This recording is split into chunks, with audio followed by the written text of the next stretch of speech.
while. And then I'll probably need one. Got Yeah, both. I see I it. got both, one for each hand. Yeah, you're ready to go. Let's see if I can sit still through the whole meeting. All right, 7 o'clock time now for the city council meeting live here. Work session and 7:30. Let's go to the Mayor Chair Michaela. I call to order this Grand Haven City Council special work session. It is February 18th, 2019. And Linda, would you call the roll, please? Vanessa? Here. Bruger? Here. Scott? Here. Fritz? Here. Michaela? Here. We have 2 items on our work session agenda this evening, and the first one is the proposed grant application for Sluka Field Phase 2 and Mulligan's Hollow. So we're going to ask Derek Gatos, our Public Works Director, to please come up and make his presentation. He's so fast. Good evening, Your Honor. Thank you, council members. Yes, we would like to apply for a couple grants to enhance our park systems. These 2 projects are listed on our 5-year capital plan, and they were brought to the Parks Board last month, which was voted on and supported to bring to you tonight. So just want to talk about what we have going on with these 2 projects.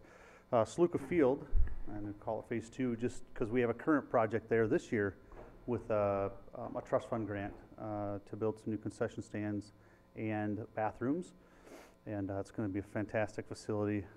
Plans are looking fantastic right now. We're reviewing those and getting those submitted. But the next phase of Sluka Field, discussed with staff and numerous conversations with Pat about what that looks like next. And so this next package of goodies we'd like to build out there is some fencing, backstop, some fencing around the right there. That is some fencing around the new facility. You know, a nice entrance into it, and expand the parking lot. Another big key to there is to take that gravel parking lot, pave it, and make it one huge parking lot. That's about 2/3 of the project. Oh, sorry.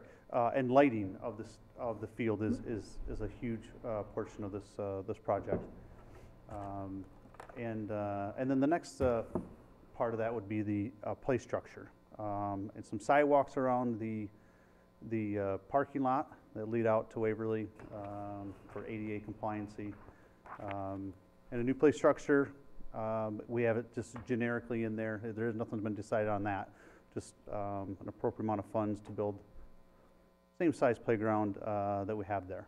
So that's that project in a nutshell. Some things that are not included, and just to really keep costs down that we can think about in the future. We can add them, we can delete things, but the dugouts cost about $50,000 total to replace. That's something that we can do later. And then the outfield fence, that is not included. That would be a future item. So just kind of had to pick and choose based on costs and what we really want to do there, maybe or more advantageous to the grant process. So those are what we chose. That's what we're presenting tonight. Based on your feedback, we can make any changes. We can go forward as planned or as proposed. And then the next meeting, I would like to bring forward an actual resolution for an application. So on my memo there, the trust fund grant would be a $300,000 request. City general fund would be another $300,000, and Pat has discussed with the West Michigan Baseball Club proposing raising $250,000 to help with the lighting, and then still need another $124,000 in some additional funds. It's a minor detail, but or we can. Jim just passed out. Yeah, I know. So no, but that's there's some things we could probably there's quite a bit of contingency in the estimate. And so we want to make sure that, that could be part of that as well. So, or we can trim some of the aspects of the project. So the second project is down Mulligan's Hollow. So part of that Mulligan's Hollow master plan is to relocate the basketball courts up next to the skate park and turn the existing basketball court / parking lot into a real parking lot. There's 2 courts there in the proposed plan. This, as you all may be aware, I mean, there's some topography challenges there. It's very significant elevation change down into Sherman. So there's a significant retaining wall that goes up, and then of course some fencing on top of that to keep some basketballs from rolling all the way down to Harbor Drive.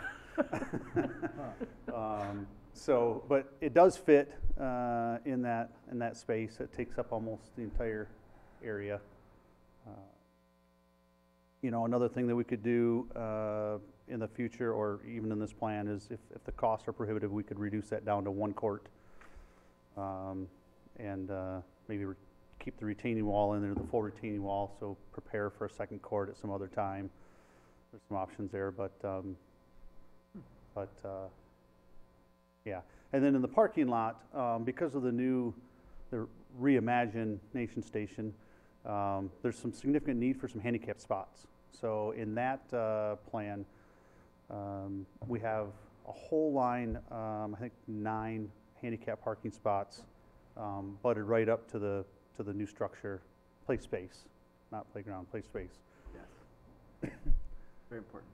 But and in that plan, which we can alter and change, it does expand a little bit of the hard surface, and that was to get another. I think we get about 7 more parking spots. Actually, make it a U-shaped drive-through. But we can reduce that down and only have parking on 2 sides and stripe it, so we can increase or decrease that hardscape and make more green space if necessary. And that's something that the Parks Board had mentioned. Yeah, I was at the Parks and Rec Board, and the recommendation that we were discussing is that the handicap parking, we need that for sure because it is an all-inclusive park, but they would like to move it back further and have more green space up close to there. They want more green space there. They're not so worried about more parking spaces for people that are not handicapped, because we have such a large parking lot already out there, and there's plenty of parking. And if you get more green space in there, is what they would like to, maybe a possibility of putting some picnic tables and stuff in that order in between the structure. Okay. So that was what they were recommending at the board when I was there. And I have to agree with them 100%. We need more green space. It is a recreation area. We don't need to make a bigger parking lot. So it'd be nice if you could you can take some of that area away and still have handicap parking there for them, and still have more green space for them. So in this plan was developed to have a center island parking, if you will. So there's 2 aisles of driving. We can reduce that down and just park on either side, have 1 aisle. We use like 7 spots, still have the handicap, and we can shift it because it's a complete reconstruct. There are some trees along the north side towards the larger parking lot, so we could hug those and create some more green space there as well. So Yeah, they're not so worried about, like I said, they weren't so worried about having all that more parking, but the only parking they really were worried about is for the handicap, and that would be because of the new reimagination station with being so inclusive, that you want to make sure that they have the up-close parking for them. The other ones, it's a recreation area. They can park in the main parking lot we have up there. We have a very large parking lot up there now, and I have not yet seen it full all the way, and I think that probably worked out really good for them. That's what they were talking about at the meeting there. So the costs on this project. Before we move off this part, I just want to make sure I understand something. Were they talking about, I can do it on this one, Mike. Okay. Oh. You know where the handicap parking is on there right now? You see them right there? Yeah. Okay, but right now you have not a very large area there. They want to move the handicap parking more to the north, you know. Way. They want to move it out, yep, and then put more green space right next to the reimagination station. Okay, that's what I So, thought you were so it's all nice and green around there, and then possibly in the future is putting picnic tables so people that do park there, they can come and watch their kids at the reimagination station. Okay. Just wanted to make sure I was understanding that, so we'd move that row, That was their discussion. something away from the imagination station to put some green space right alongside that new play area. Yeah, that was their discussion. They really like to see that be used more. So then, that center, the center where the parking is, and that would remain parking, and half of it would be handicapped, and the other half would be not? Yeah, I would imagine if we did that, you would just have a turn-in, and you could park on either side. One side would be all handicapped, probably the side towards the station, the other half would be regular parking, and so it creates just like a dead-end parking lot. So there's some, Get more green space. Yeah, because I like the idea. Every time we build something and I add more parking lot, and it is I'm a favor of more green space. I think that's a really good idea. I don't want to see it all paved over just because we have lots of people with cars. Well, like Mike says, we just built a really big parking lot there. Right. So, yeah, if you just lop off those spaces in that lane, move it over, I mean, yep. I don't know if they had a target in that amount of parking, why they laid it out that way, or just opportunity for parking. Yeah, just, you know, there's a master plan for the park, and so it just said parking, and so, well, we'll propose the biggest, we can always shrink it. I'd hate to go the other way, is propose the smallest and have to expand it. So there would be some costs off my estimate. It wouldn't be a ton, but it's a full reconstruct, so we're not just trying to work with what we have there. Yeah, it looks like more than you might need. Mm-hmm. Right. And the picnic tables and such, and a little bit of green space there would be a nice place to sit and watch your kids play. Absolutely. So then the basketball court's down the hill. That's currently where we used to have the big old backwash tank. That location, I think so, yeah, that's where the backwash tank used to be. right next to the old filtration plant.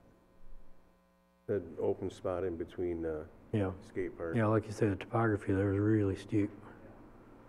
However, the grades do work to put a flat surface in there that has a 2% slope, so it drains.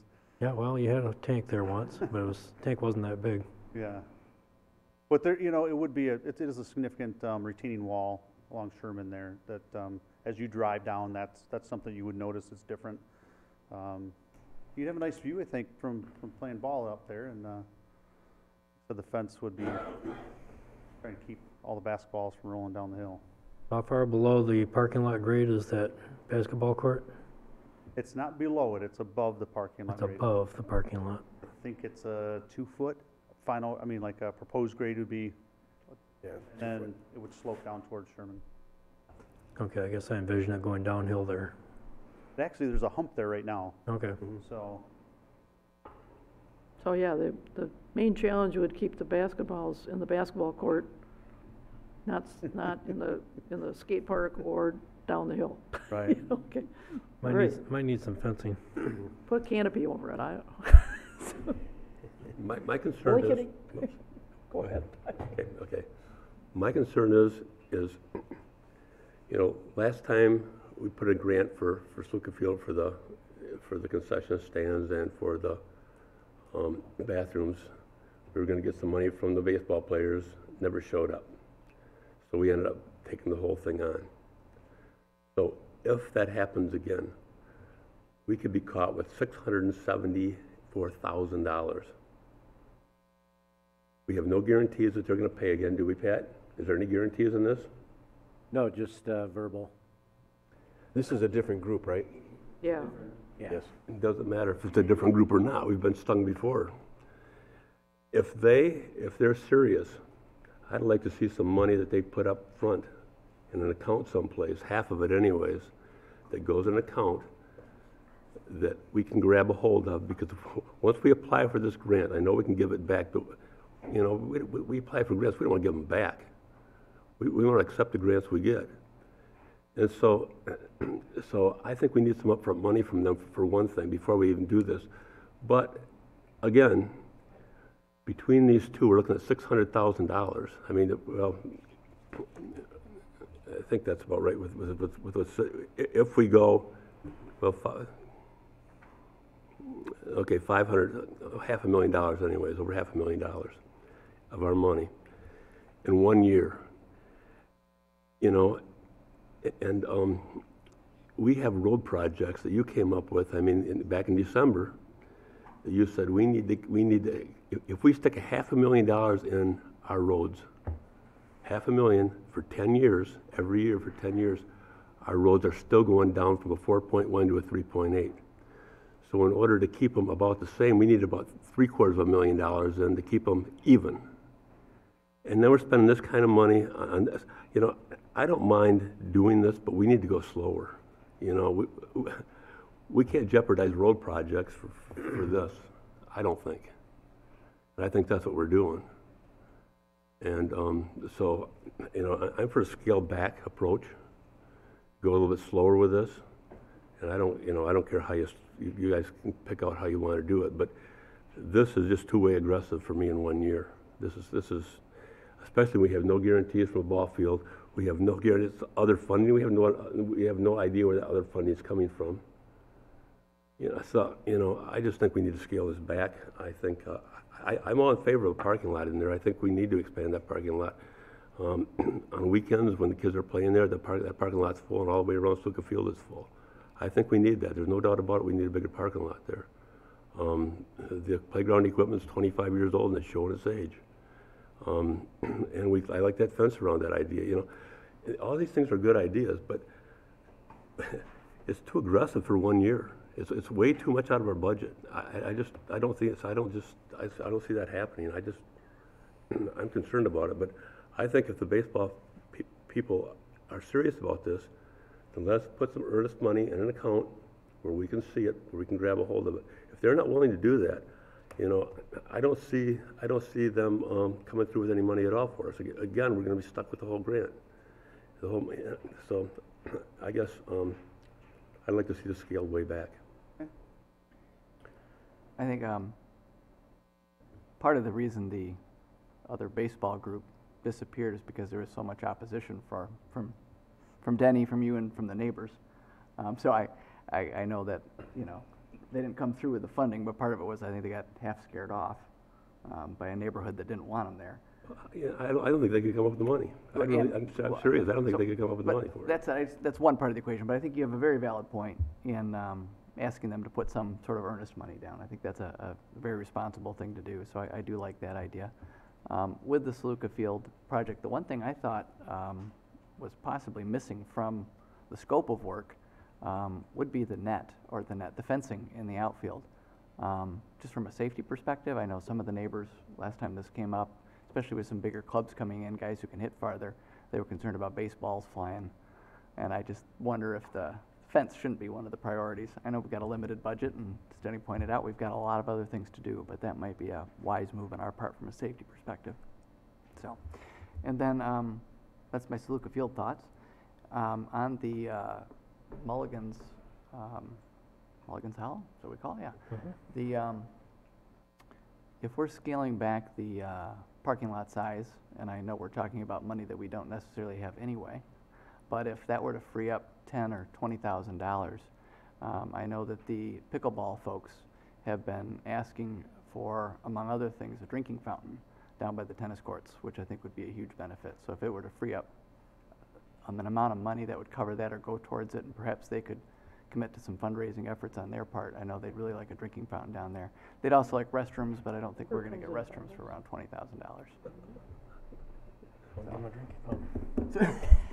So don't do a drinking fountain, and you don't need the restrooms. That's how that works. Yeah. So anyway, those are my thoughts. But you know, BYOB. BYOB.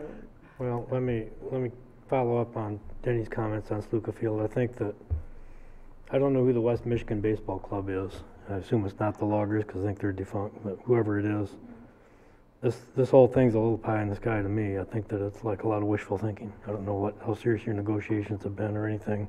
And that small change of $124,000 other fundraising. Still significant amount of money and 300,000. I think that, I'm kind of with Denny on this, that I think that the phase 2 improvements at Sluka Field, I think we're a little premature on that, and that we don't really know where this money's coming from, and let's concentrate on the Mulligan's Hollow improvements for now. We're still building the Sluka Field phase 1, and it'd be nice to see how the activity changes out there before we put in night lights and all this other, and I tend to agree on the fencing that I would have thought that'd come up sooner than some of these other features. So I'd be more inclined to pursue the Mulligan's Hollow grant and not find ourselves in the position of getting a grant that we're going to turn down for Sluka Field, if it came to that. I don't think that's good for our credibility.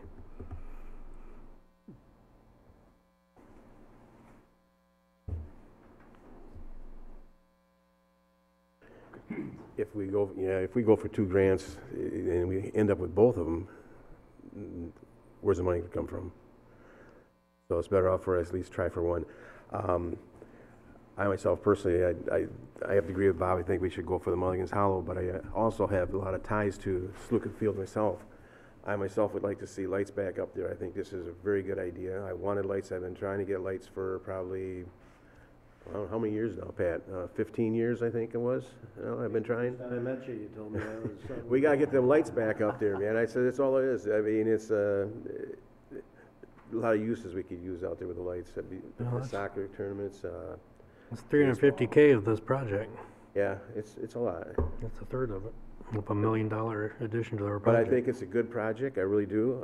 But I do think that we should concentrate on just one, because you never know what happens. Sometimes you might get the crap shot, you might get both of them. And saying, hey, yeah, here you go. Not going to say you're going to get them, because it doesn't always happen that way. But we're still working on phase 1 yet. We haven't even got that done yet. We haven't even really dug ground yet. So, and here we are talking about phase 2 on it. We did the Marina in phases now, and it's been not continuously. There's been a little break in between each time. So I think it might be able to balance one and then come back for the other one at the next year or something like that, in order, and do them in that order like that, instead of trying to be so aggressive. But I do love the plans. I like that. We need better parking. That gravel lot is terrible. No lights. I mean, we need lights out there. We need infrastructure out there for the kids out there, play structures and stuff in that order. So that is one busy playground. So something to look at. Derek, where are you going now? Not a whole lot to disagree with. There is, my Mulligan's Hollow, I'm more concerned about paving over too much of it. And as far as Sluka, I would agree, if we're doing the one part, the thing is that the West Michigan Baseball Club, I don't know, we haven't heard, I personally haven't heard from them, so $250,000 is a big amount of money to raise, so I don't know where they are with that, or what their intentions are, or what their capabilities are. So I wouldn't, that's pretty speculative. So I would tend to agree that we were overreaching on this a bit. So although I think that there's a lot that can be done at Sluka, and I don't want to shortchange Sluka. Nope. But wouldn't hurt to wait another year. Get some conversation going with this Right. baseball club, and let us know, and have them get with us or whatever at a work session or something like that. They want to sit down and talk. It'd be nice if we get familiarized with them a little bit. This is a whole new group than what we had from last time, so we might want to start talking to them, at least get some verbiage going with them. Your Honor, just to maybe, excuse me, Derek's done some additional research, and along with Joel from Avonmarsh, looking at the different types of money that can come through the DNR. The Natural Resource Trust Fund isn't the only source. You also have the Federal Land and Water Conservation Funds, and then the Passport Funds. We could parse it up, the Okay. Sluka Field portion. We could take the lights out for now, and look at just the parking and the plate. Well, Now, that's the big ticket item that we're really looking for the fundraising on, the playground and the parking area could maybe be the subject of a passport or Land and Water Conservation Fund effort. It might be more likely for success. The trust fund is super highly competitive, and they really lean towards trail type projects. Yep. It's hard to tie this into a trail. I tried, so there's a trail over to the highway in. You know, but I think maybe if we break it into some smaller pieces that might be a little more digestible, we can talk about that and see about making at least we get something in this year in this round, as long as we have the capacity to do so with our help from our friends at Abendmarsh. You know, it doesn't hurt to get it in, and then if you come up short, you find out why you were short and you apply for it again later. But If Appendix is looking at this, why don't they look at the whole, because, you know, we got the playground area and we got that corner right there that we could put some basketball courts in, or some tennis courts, or some pickleball courts or something. We could do something right in there too. So why don't they look at the whole facility right there and give us a plan for the whole thing instead of just piecemealing it out? Maybe we can look at that whole corner and see what, you know, we can come up with. You're gonna add to it more, huh? Well, no, Over time. You just tell me we're over, but we're way over, and now you're saying you wanna add more to Over it. time, Mike, over time. I didn't say tomorrow. I'm just saying, let's take a look at it. that's a great idea. We could have a master plan like we have for Mulligan's Hollow. We Yes. did that in 2006. We've been following it ever since. Each one of these improvements were spelled out for you by a commute. So maybe we do some neighborhood visioning, and so that's a great idea. Maybe we put the brakes on that entirely, and we're doing a big project there this year. Right. So let's get that built, enjoy that, and do a longer-term visioning plan with the help of the neighborhood and the Parks and Rec Board and our ball leagues, and get a more, you know, complete picture of what we want to do there long run. So you're getting up to $1 million on one project. That is spectacular. So. And Okay. before we get too wound up in building things out there, there's green space there too, and I don't want to pave that green space over either. There's some really nice trees and there's some really nice grass. I know people like to take their dogs out there, and that was one of the big concerns we had before. If we fenced it off, where are people going to walk their dogs? So let's not pave the whole thing over there either. Let's leave some grass. At least the outfield. It for the creates grass. oxygen. Lots of outfield. And oxygen is good, so let's not get too ambitious about pickleball courts. I apologize. What Pat's referring to, Joel and from Avonmarsh and I have been worked past after the submission of my packet on some additional grant combinations. So I think there might be some more advantageous applications as well, not just this one. But putting those together, maybe some preliminary scores and how to carve that up might be a better way to do it. So.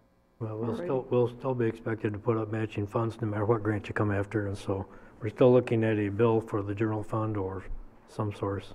Right. Okay. All right, Marching orders. good deal. As a matter of fact, we just killed off our work session. Sorry, Jim. Sorry, Jim. It's going to be a bit. So we are going to take a very brief hiatus of 2 minutes before we adjourn. We're going to put a temporary hold on our work session and start our council meeting, and then we'll come back to our capital plan.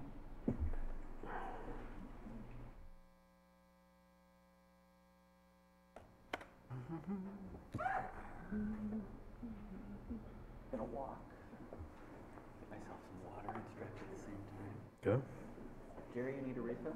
I am good, thank you.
Call to order this Grand Haven City Council meeting, February 18th, 2019.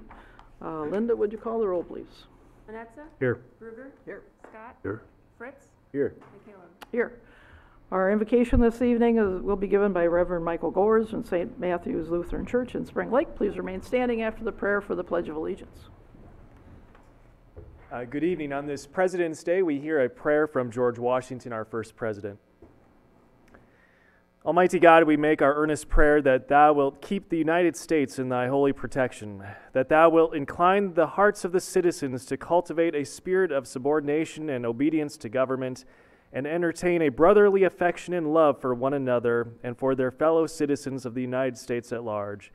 And finally, that Thou wilt most graciously be pleased to dispose us all to do justice, to love mercy, and to demean ourselves with that charity, humility, and pacific temper of mind which were the characteristics of the divine author of our blessed religion, without a humble imitation of whose example in these things we can never hope to be a happy nation. Grant our supplication, we beseech Thee, through Jesus Christ our Lord. Amen. Amen. I pledge allegiance to the flag of the United States of America and to the republic for which it stands, one nation, under God, indivisible, with liberty and justice for all.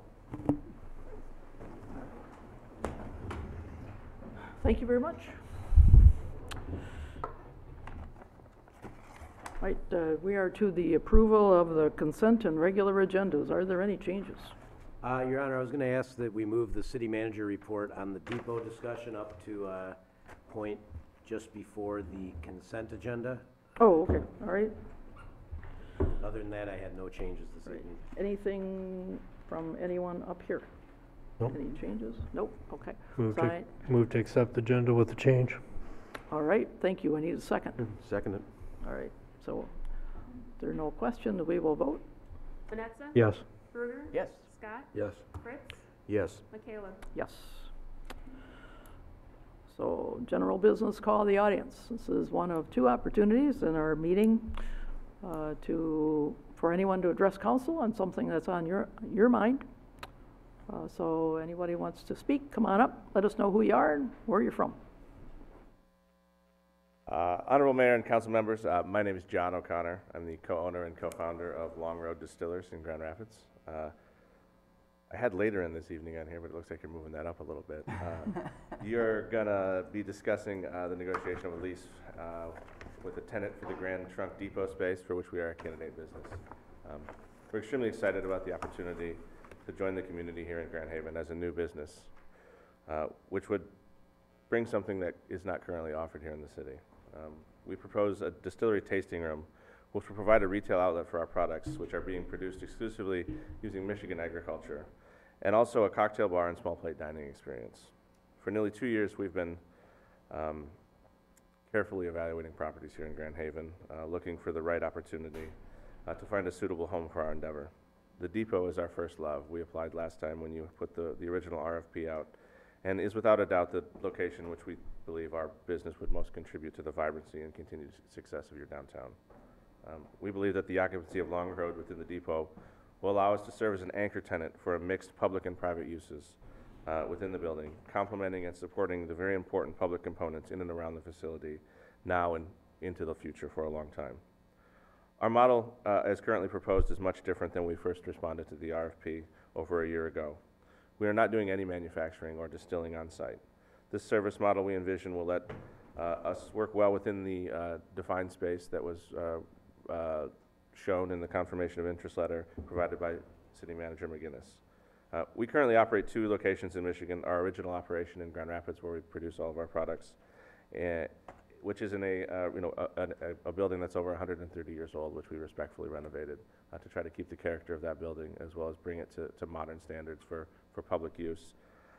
We also operate a space in downtown Boyne City, which we opened in November, which is we also took a nearly 100-year-old building that had an existing tenant and incorporated our tasting room use into that building in what we believe to be a very respectful and a manner that takes care or respects the integrity of the historic building.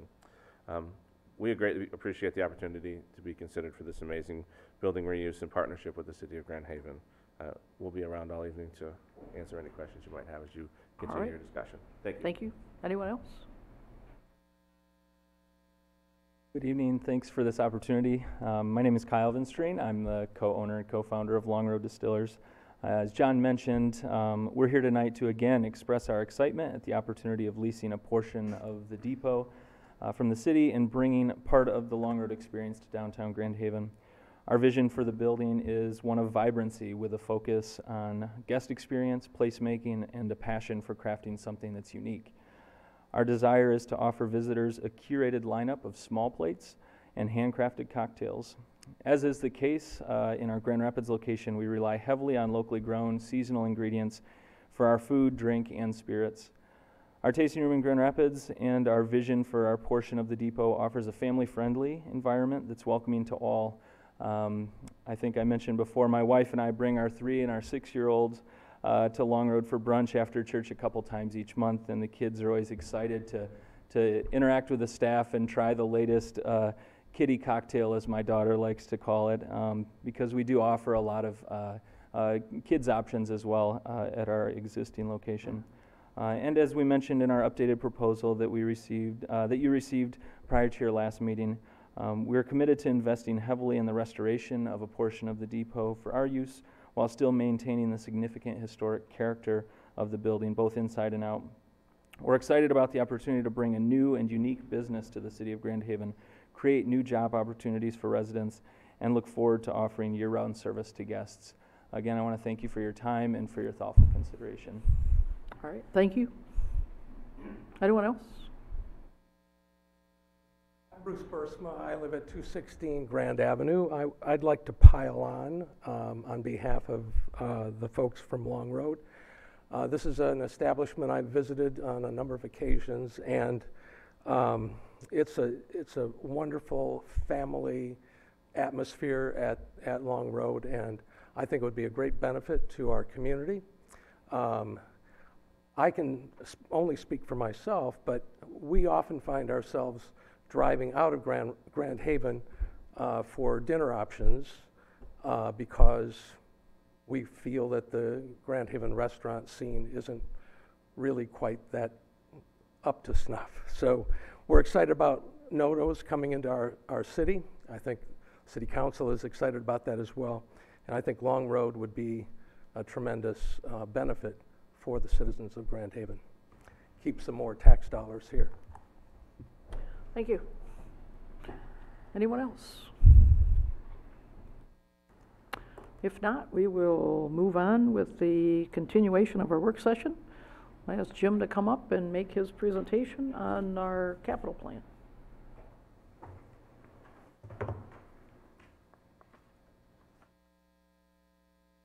I promise to be brief. The real discussion tonight is not the document that you have and the document that's on the web. The real discussion tonight is just to say this is part of the process that began at the last meeting with the review of the debt service and the amount of things that you currently have already pledged for future use. This capital plan comes together with discussion with you and the city manager in November, and then all the department heads weigh in with things that they see needing to be done and that kind of stuff. It's a very complicated process. This has been going on now for about 6 weeks, and you're just seeing it for the first time. And the reason that you're seeing it for the first time now is that in another 2 weeks, I'm going to be coming back to you to ask you to adopt the capital plan as is at that time, in order to be able to give me a base on which to finish off this fiscal year and then start looking for the future and what those costs are going to be. By having this established, then it gives us a little bit better control over how things are moving forward and developing the budgets, which are also due during the course of this time frame. So basically, that's all I really wanted to say, is that here's another step in the process. There will be quite a few more before we finish up for the budget for this year. And if there's any questions, I'd be happy to answer. Anybody have questions for Jim? Not right now. All right, I guess we're good. That was quick, painless. Thanks, Jim. So so the next order of business would be the depot report. Thank you, Your Honor. Part of the city manager's report. Discussed at the last meeting was the potential for an interim tenant at the depot. And interim, we mean between now and when we eventually have a permanent tenant in the building, which will be at a time when we've probably made some significant preservation efforts to the building. We've hired an architect who's going through with a very, very fine-tooth comb. Kirsten is nearly wrapping up her recommendations, and I would expect that to be on your agenda in March to look at what she is proposing for the building, and it's going to be significant. So between now and then, we need to do a lot of fundraising, which is going to take time and patience, but getting that plan on a shelf is always a good first step. You've been very consistent in that approach to looking at some of these more audacious projects and saying, well, let's plan it and then take advantage of what opportunities come our way. So that's what we plan to do. So we don't know how long that will take. So between now and that time that we take on that rather large preservation, rather permanent project, it'll be a considerable investment. We would like to have a tenant in the building. You've identified several viable tenants for the space. I have made some effort at ranking those, and in your packet tonight, I reported on what those prioritization efforts were by U5, giving me some direction, but it was fairly close. It was very much not quite a consensus. I thought maybe we'd end up with a clear consensus, and tonight on the agenda, I would put a lease on there for that preferred use in that space for the interim period. But since it was close, and since there seemed to be some level of support for a couple different uses, I thought it a good idea to put it on a work session, put it in a city manager report to give you an opportunity to maybe talk it over a little bit before I embark and come back with a specific tenant at your March 4th meeting. So you've hopefully seen the report that I put together. For those that might be watching at home and wondering what that says, or watching out on the World Wide Web, and sure this is drawing great interest from around the globe. I know I would be watching it if I wasn't here tonight.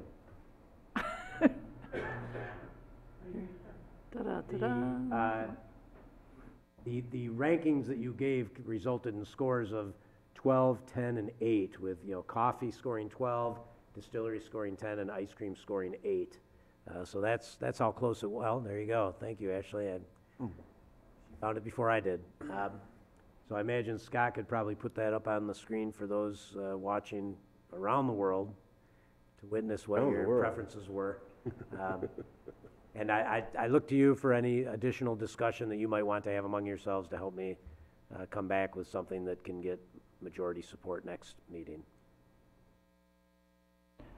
Okay, well, since I'm first up there, I can give my reasoning for the way I rank things. You're not last, huh? Well, no, you don't have to be last. You can take my first place. I just since my name was first, somebody has to start.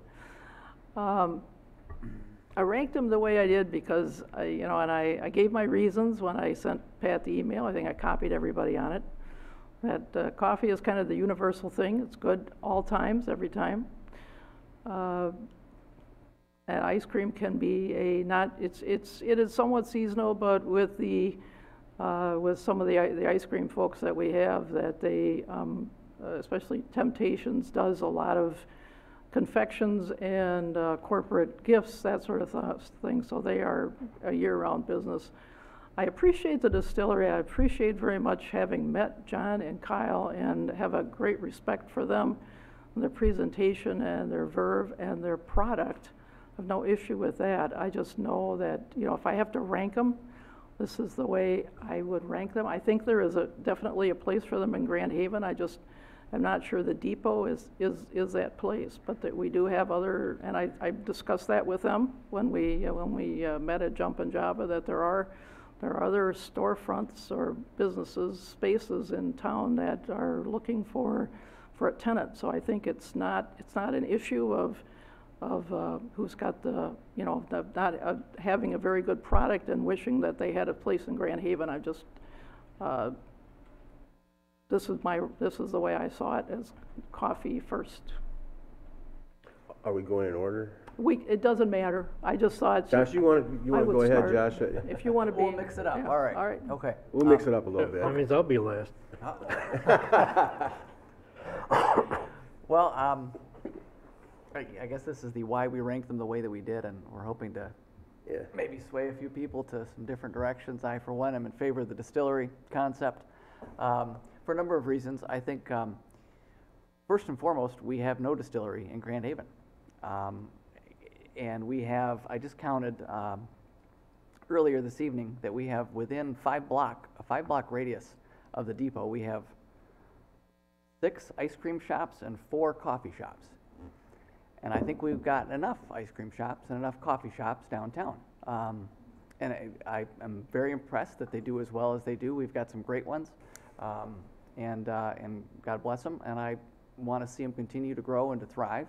I think opening up the depot for yet another coffee shop is going to be counterproductive for those coffee shops. Ice cream, I think we are all, well, not unanimous, but that one's down there on the bottom of the list as far as a priority, so I think I'll let that one sit where it's at. As far as the distillery goes, I think the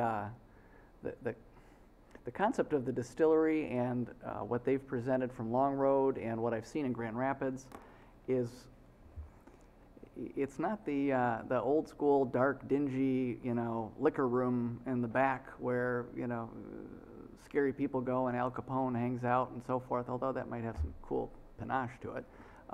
It's a family-friendly environment where entire families, I think the owners just talked about how, you know, they bring their own kids in there. I've done the same thing in Grand Rapids with various establishments along this line, and it's just a wonderful addition. I believe it could be a wonderful addition to our community. In particular, why the depot? The historic nature of the depot lends itself so well for some sort of refined, high quality establishment such as the distillery and the folks at Long Road can do down there. So I'm thrilled with that. I think it will add a new draw to our community, to our downtown area. There's nothing like it. And we've got plenty of coffee. We've got a lot of caffeine. We've got a lot of ice cream. So I would hope to see the distillery win out tonight. I'm cheering for it. Yeah, I think those are my comments. And then I can do one last one. This is a 20-month lease that we're proposing. So I want to applaud the owners of Long Road for even attempting a 20-month lease, because that's a pretty short term for a potentially large capital investment. And I think that speaks well to them, of their desire to be a part of the community of Grand Haven. And if somebody's willing to do that, I think they're going to be vested in our community for the long run, and I'm looking forward to that. So that's what I got tonight. Thanks. Okay, I'll go. I wanted the coffee in there. I think it's not adding another coffee shop. We're just moving one out of the armory and bringing it into the waterfront. So it's really not adding another one. And I think that would be better off at the waterfront than the distillery. I also think that we have plenty of ice cream places too, but and I'm a little concerned about having distillery open on Sunday when we're having worship on the waterfront. That bothered me a little bit too. So so that's where I was at with those. And I think a coffee shop down there would be a great addition. Okay, I'll go. Go ahead, I'm in the middle there. You said you want to go last. Yeah. Well, as you notice my score up there, I did put the distillery being my top priority. As Josh has already said, it'd be a great addition for our downtown, and it'd also be a new business, not an old business moving from one building to another. But I also looked at the investment that they're willing to put into compared to the other two that wanted to put kind of investments in. And we just got done talking about, you know, short-term, how we need money in that. If we can partner with somebody that wants to invest in the building along with it, it would bring down some costs for one thing. But I think there would be such a great attribution for our downtown. They do run a very good business. I didn't get a chance to get up there. I was up there last night in Grand Rapids, but I'm too busy listening to music instead. But from my understanding from my son and them that have been up there, said that they're looking forward to it. And now you're talking about millennials. And what do millennials like to do is they like to go from pub to pub and that, and they converse and they like to sit down and talk and be around. And those are the places that generate it. There's a lot of places, that's why Grand Rapids is so good, because of the beer city. They have these different places for them to walk around and go down and make their downtown vibrant that way. It brought into a lot of people in downtown Grand Rapids. So that's one thing you got to look at. You know, we don't want to be old. We want to bring some of the new blood back down here, and I think that's a good way for us to bring it in there. Coffee, you got coffee grounds. Chris just said I'm purchasing that, and he is expanding that down there. And coffee is fine, but I don't think it's to be a place for down there. For one thing, they're taking them out of the Armory, where the Grand Armory is. They're in a pub over there already. Ice cream, yeah, we have a lot of ice cream places. It's seasonal. I think we have enough ice cream places in this town that keep everybody going. If you wanted to put coffee down there, I'm not in favor of doing it, but you're talking about that little concession stand on the end. That would probably be an ideal location for a coffee shop, if anything, if you wanted to do that. But I really don't want to see anything in there, to be honest with you, because we already told our tenants we weren't going to put any more businesses in that concession there that's going to compete with them down there. But I think John and the proposal that they set up for us is a great proposal. They want to partner with us, they want to invest in it, and they want to make it long-term, so it's a win-win situation for all of us, I think. That's what it is.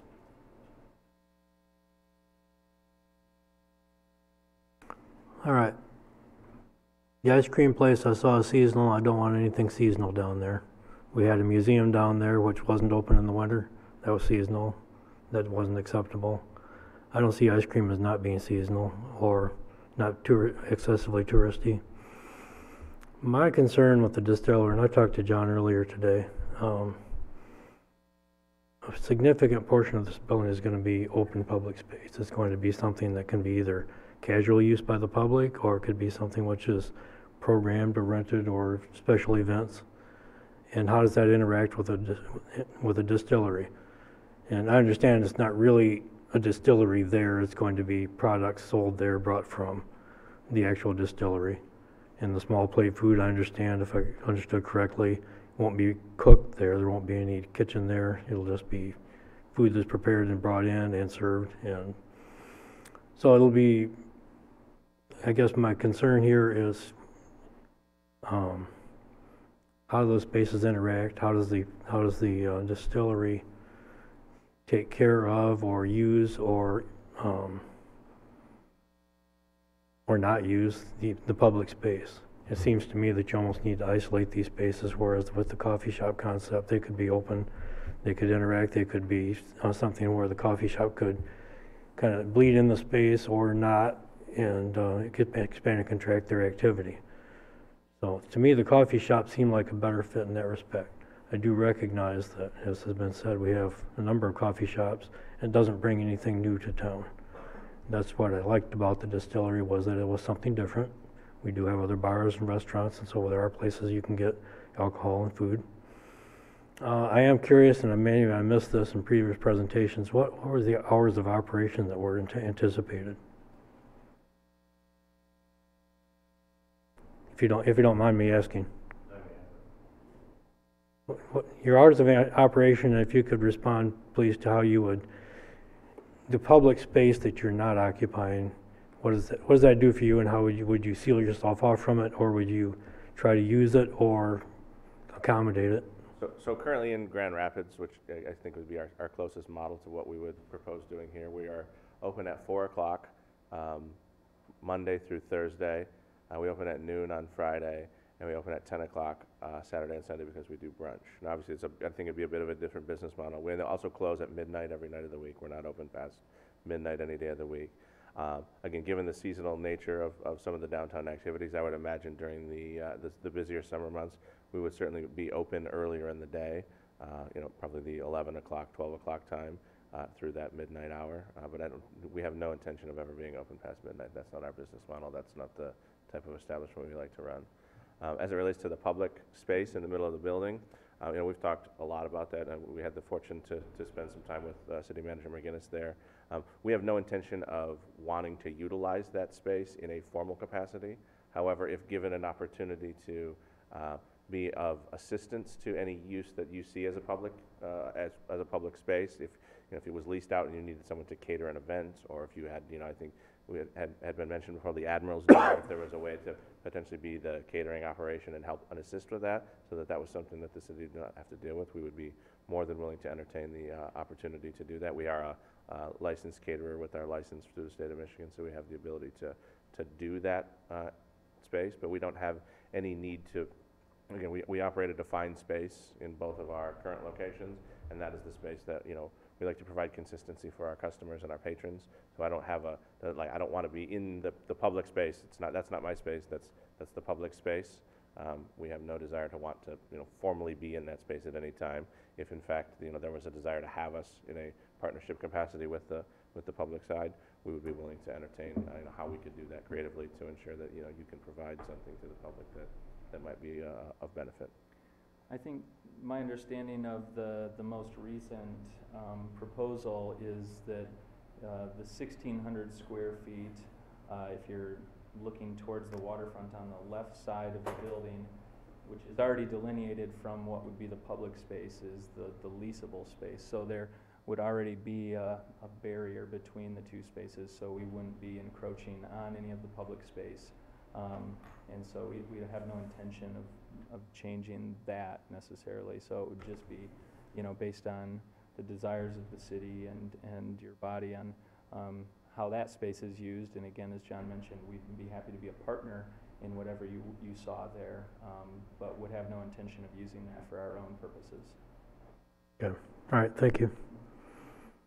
And so this is where I think the coffee shop might be a more natural fit for the space, in the sense that they might be able to accommodate that public space better, but as has been said, they bring nothing new to the town. So if I switch my vote here, then you have a tie.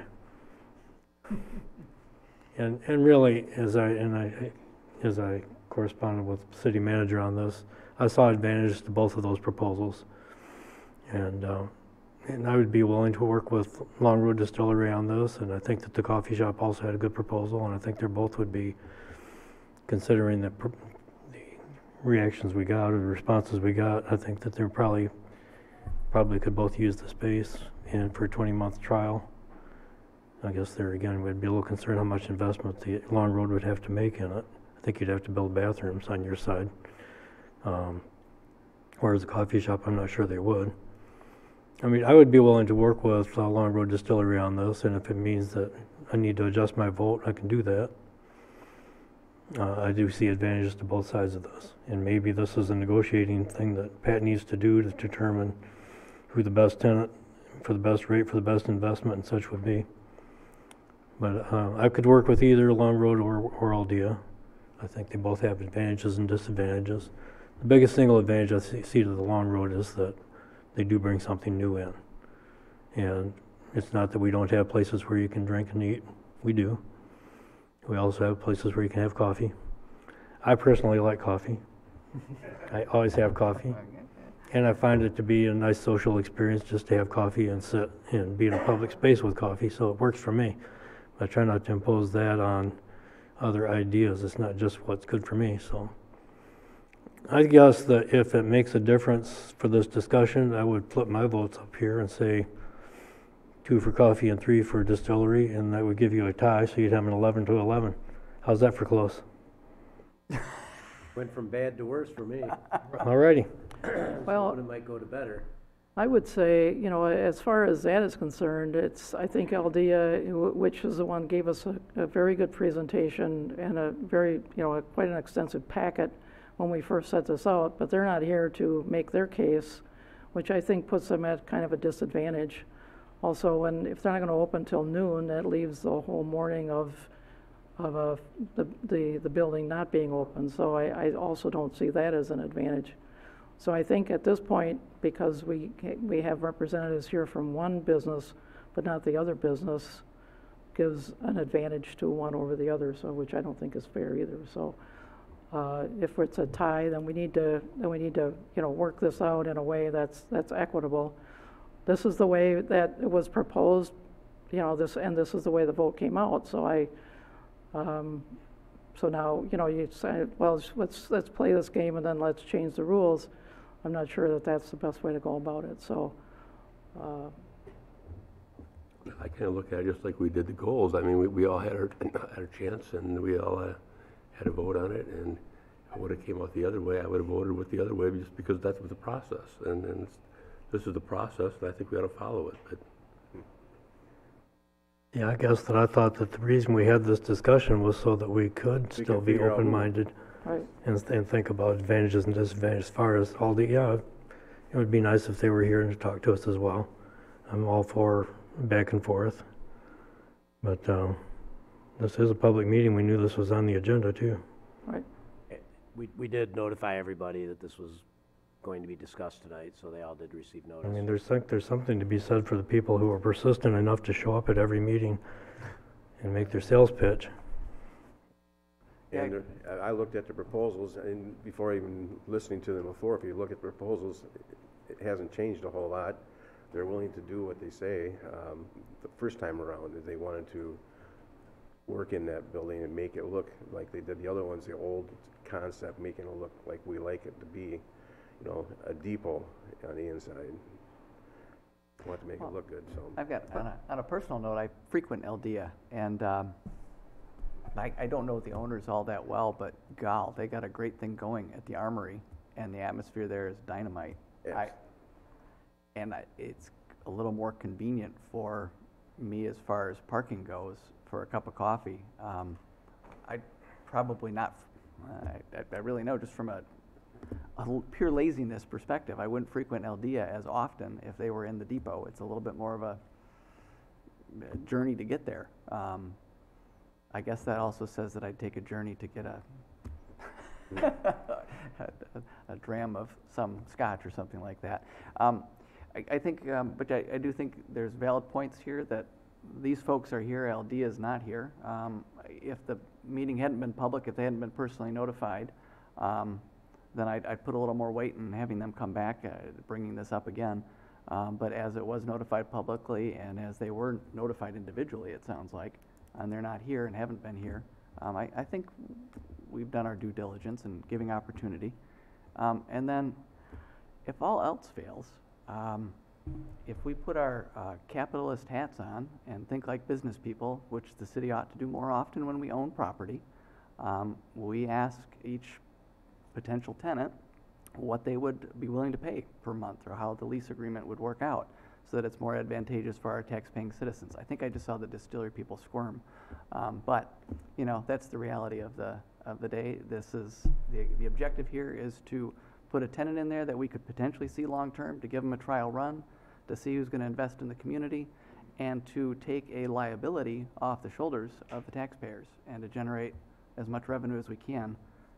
We've got playgrounds that we'd like to build. We just talked about that earlier tonight. We've got a ballpark that needs lights.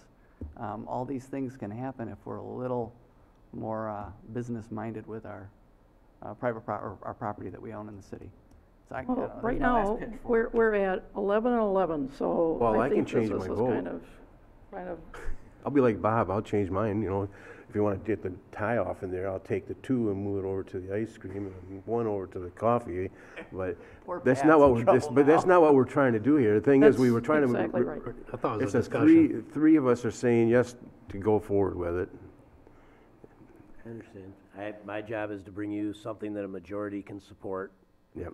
and I'll be trying to do that at your next meeting. I've got some ideas, listening to what went on here tonight. There's some possible creative things that we haven't even discussed, so I'll work on that and see what I can bring on March 4th. Hopefully for a decision, so these guys don't have to keep coming every Monday night. We like On to my see- vote, I really didn't want to vote for a 1 and a 2. When I sent you my memo, I said, I really didn't want a coffee, didn't really want ice cream. I had just one vote. I didn't want to put the other 2 in there, but I had to put an option in there, and that's not what I really wanted to do. I should have probably left them all zeros. He didn't, you know, Mike, that's what I wanted to do, but Pat wouldn't let me do that either. I know, so that's what I said. yeah. I mean, it puts us in a terrible position, is that's not what I wanted. Would have been 9 to 6 then. Yeah. Everybody would have given out their zeros, because Yes. yeah. That's true. Thank you very much for indulging me. I appreciate the transparency. You know, you've got this, and everybody knows exactly how you're leaning, and there's no question about where people are on this issue. So I think that lends itself to good, Government. clear decision making. Yeah, 11 to 11, that worked out really well. Good luck. Yeah, Pat. happens. But it comes down to 3 to 2. All right. Thank you very much. You bet. Welcome. Anytime. On to the consent agenda. Do you want to read that, Linda? To approve the special council meeting and regular meeting minutes of February 4th, 2019. Approve the bills memo in the amount of $1,711,947.57. Approve the equipment replacement purchases in the not-to-exceed amounts of $26,741.27 from Preferred Ford, $6,243 from Monroe Truck Equipment, and $37,230 from Preferred Chrysler. Approve the Michigan Main Street Program Community Requirements and Expectations Agreement between the Michigan Economic Development Corporation and the City of Grand Haven that will continue our participation as a master-level Michigan Main Street community for another 2 years, and authorize the mayor and city clerk to execute the necessary documents. Oh. All right, is there a motion? So moved. Is there a second? In support. All right, comments or questions on any of the items on this consent agenda? If not, we will vote. Ruger? Yes. Scott? Yes. Fritz? Yes. Vanessa? Yes. McCaleb? Yes. All right, moving on to new business. First item is to approve the first amended articles of incorporation of the Northwest Ottawa Recreation Authority to add Grand Haven Area Public Schools and Precinct 3 of Robinson Township, and authorize the mayor and city clerk to execute the necessary documents. Nora and the administration recommend approval. All right, is there a motion? So moved. And a second? I'll second it. All right. And we are going to have a meeting on Thursday night to continue on our road with Nora to get it to where we need to go. And this was one of the steps we needed to do, is change this, the articles of incorporation to the new relationship with Grand Haven Public Schools and adding Precinct 3 of Robinson Township. Pat, did you want to go into any more detail on it? No, you covered it very well. Thank you. Something that I would like if you could do in our packets or any of these pieces of information, when there's a change and we're doing an amendment to an agreement or an ordinance or anything else, if you could highlight what the changes are.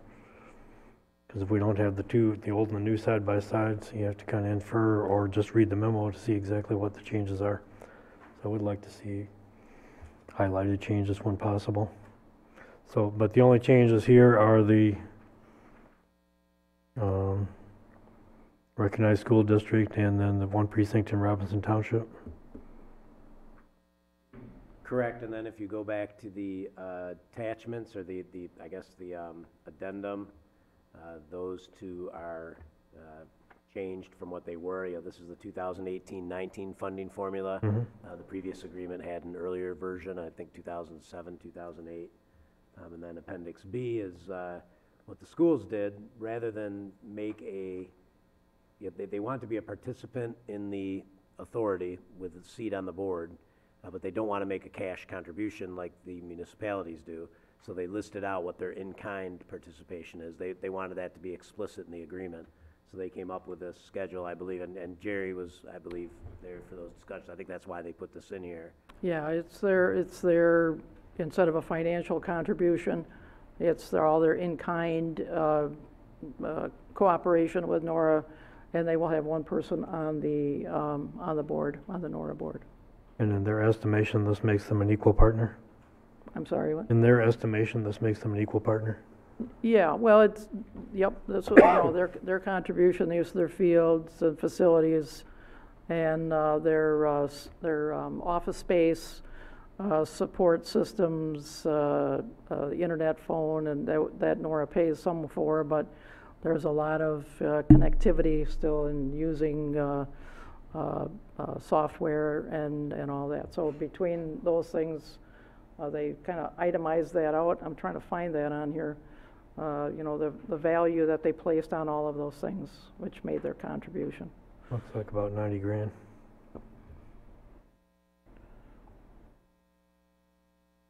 And I apologize, and usually we would provide a redlined copy, and in this case, we didn't get one, but I guess I could have gone through and highlighted It just helps me.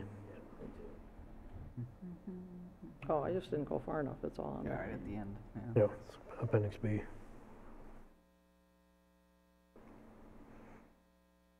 So, any other questions? Just a comment, I think Nora's been a vital part, the Grand Haven Public Schools have been a vital part of Nora, whether they've had a seat on the board or not, so I think this is just, I don't know, common sense to add the voice of the Grand Haven Public Schools to the board. So this is perhaps overdue. They've always had somebody on there. Yeah. They've always had a board member there. My brother was a member of NOR along with I was there. Oh, yeah, that Appendix B that shows the hours of all the operation or the contributions and the monetary value they placed on those. Like page 89 of 872 pages in our packet. Mm-hmm. I made that up. It's not 872. It's a lot. Only 243. Oh, sorry. please. Thank you for the clarification, Pat. All right. Oh, well. If no other questions, we're ready to vote. Ready to vote? Ready to vote. Yes. Fritz? Yes. Manetza? Yes. Bruger? Yes. Michaela? Yes. Next item. Next item is to approve an introductory resolution amending Chapter 6 of the City of Grand Haven Code of Ordinances by restating Article 2, Section 6-13 regarding fireworks, to limit days and times when fireworks are allowed, and to increase fines for violations in its entirety. The administration recommends approval. Do you need a motion? Moved. And I'll second the motion. And moved and seconded. And our Public Safety Director is right here to tell us all about it. Good evening, Mayor, Council. Jeff Hawk, Director of Public Safety. Governor Snyder signed some House bills into law on December 28th, right before he left office, which modified our ability to prohibit fireworks. All three House bills were regarding the sale, use, and possession of fireworks. The main thrust for us is, if you remember, back the Fireworks Safety Act passed in 2011, effective in 2012. We've been operating under that for several years with a few minor changes over the past 5 or 6 years. Fireworks were allowed the day before, day of, and day after a national holiday. With these new changes, the days allowed are less, and we did gain, as far as peace in the neighborhoods, a better time, 11:45 p.m. in most cases rather than 1 a.m. My only concern is the way this all shook out in Lansing, and the fireworks manufacturers and retailers must have a powerful lobby in Lansing. I'm not really sure, but sure seems that way. The 6 days surrounding or leading up to July 4th and July 4th certainly could be interesting in our neighborhoods, having it all strung together like that. But that's what we ended up with. That's what the state has passed, and that's kind of what we're asking you to approve for our modifications to our existing ordinance, because that's what the state says we can do. where we're at with it. I'd answer any questions I can answer for you if you have any.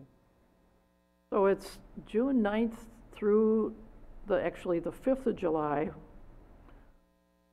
So it's June 29th through July 4th, and then if the 5th is on a Saturday or Sunday, this year it is. Friday or Saturday. Or I'm sorry, Friday or Saturday, and this year it is, so that would be an extra. I still don't, oh, I'm sorry, go ahead. If the 5th of July is a Friday or Saturday, then they'd be allowed on the 5th, which it is this year, so 19 it would be allowed. Right, so a whole week of fireworks. Cycle through. And I still don't understand Memorial. I can understand wanting to shoot off fireworks New Year's Eve. I'm not sure about Labor Day, but Memorial Day just still doesn't seem to be a real fireworksy day. But you know, a week solid, 4th of July, sounds like it'll be way fun. Because actually, none of these other days, I don't think I ever heard too much going off on any of the other holidays, so that wasn't a big give. But Well, under the old act, you know, Thanksgiving and Christmas really aren't much about fireworks. So either. So centered around the 4th of July, and it's kind of chilly to be out there shooting your fireworks off on New Year's Eve. We do it. But regardless of what we like or don't like, this is what's in the This statute. is what we have. And so That's right. we're doing, this is it. this is the minimum, this is the maximum restriction we can place under the statute. Yeah, right, this is the maximum restriction, and I this mean, brings the us in minimum line would with be, we could allow it any time. You can always allow it more often, but, You can add some if you would wish, yes. which we don't. But I mean, the whole point is here, we're placing as much restriction as we're allowed by state law, That's correct. which I think is fine, and I think it's significantly better than what we had. I still see enforcement as being the big problem, and because under the old system, when fireworks are not allowed in the state, people had to go elsewhere to get them, and then firing them off was a problem anyway. But now they're readily available. People can buy them anywhere in the state, and then as long as they're readily available, people will use them. And so I see enforcement as being a never-ending problem. I did notice that the civil infraction fine jumped pretty significantly from $50 to $1,000. That Increased significantly. that caught my attention, and I wondered, was the intent to have warnings or just go immediately to $1,000 fine? I think the intent of the bills as presented in Lansing, or the intent of the legislature, was to give the local municipalities some enforcement leeway and have that fine in place as a deterrent. And we generally would take it on a case-by-case basis. Certainly on civil infractions, you know, we always try to educate and warn, and we know when it becomes problematic and when people ignore warnings. So we would be free to take enforcement action, and the fine would be. Yes, it would. And so I guess that's where I had a little bit of unease with this, jumping the fine from $50 to $1,000 per an event. If we were planning, and this would be something that could be done by us. I don't think we're required by the state to levy a $1,000 penalty. I think we can choose a penalty, even this probably, haven't read the act, but I assume this is the maximum that would be allowed. This is this is the maximum as stated in the act. And so, I mean, I'm okay with that as a deterrent, but if you have a case where you have kids misbehaving or people doing stupid things and just need to be told, knock it off or else, I mean, maybe that's how we approach this. If we're going to go immediately to levying $1,000 fines, I think there's a potential there for misuse of this, of the penalties on this. So I think if we don't write it into our ordinance that we're going to be somewhat lenient, issue warnings or look for multiple violations, that we're going to have to rely on the good judgment of public safety to not abuse this. I have a lot of confidence in our public safety officers and their discretion, so it's not a concern to me. I'm confident that it'll be. And I've ridden with your officers many times, and I also am confident in their judgment and also know how difficult it is for them to figure out just where the fireworks are coming from. We've gone around and around blocks trying to find that one. So I think enforcement is still going to be the big problem. I like the reduction in days. I have reservations about the size of the fine, but we can also play it by ear too and see if there are problems. If we do get complaints, we can readdress it. I think the thing about the $1,000 fine is that it's not gonna get written very often. You're not gonna slap a $1,000 fine on just Joe Blow shooting his fireworks off at midnight instead of 11:45. So it's gotta be a pretty egregious violation, I think, to earn that, Distinction. that penalty.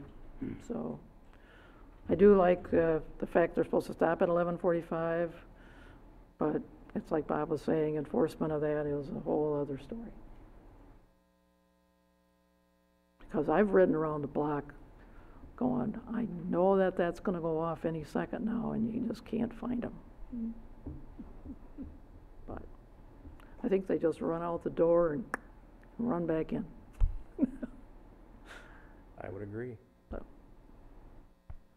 guess everybody's commented but me, so I'll say it appears that much of this is above our pay grade as far as politicians go. These decisions were made by Lansing, so I appreciate we're going to enforce them as best we can to the strictest sense.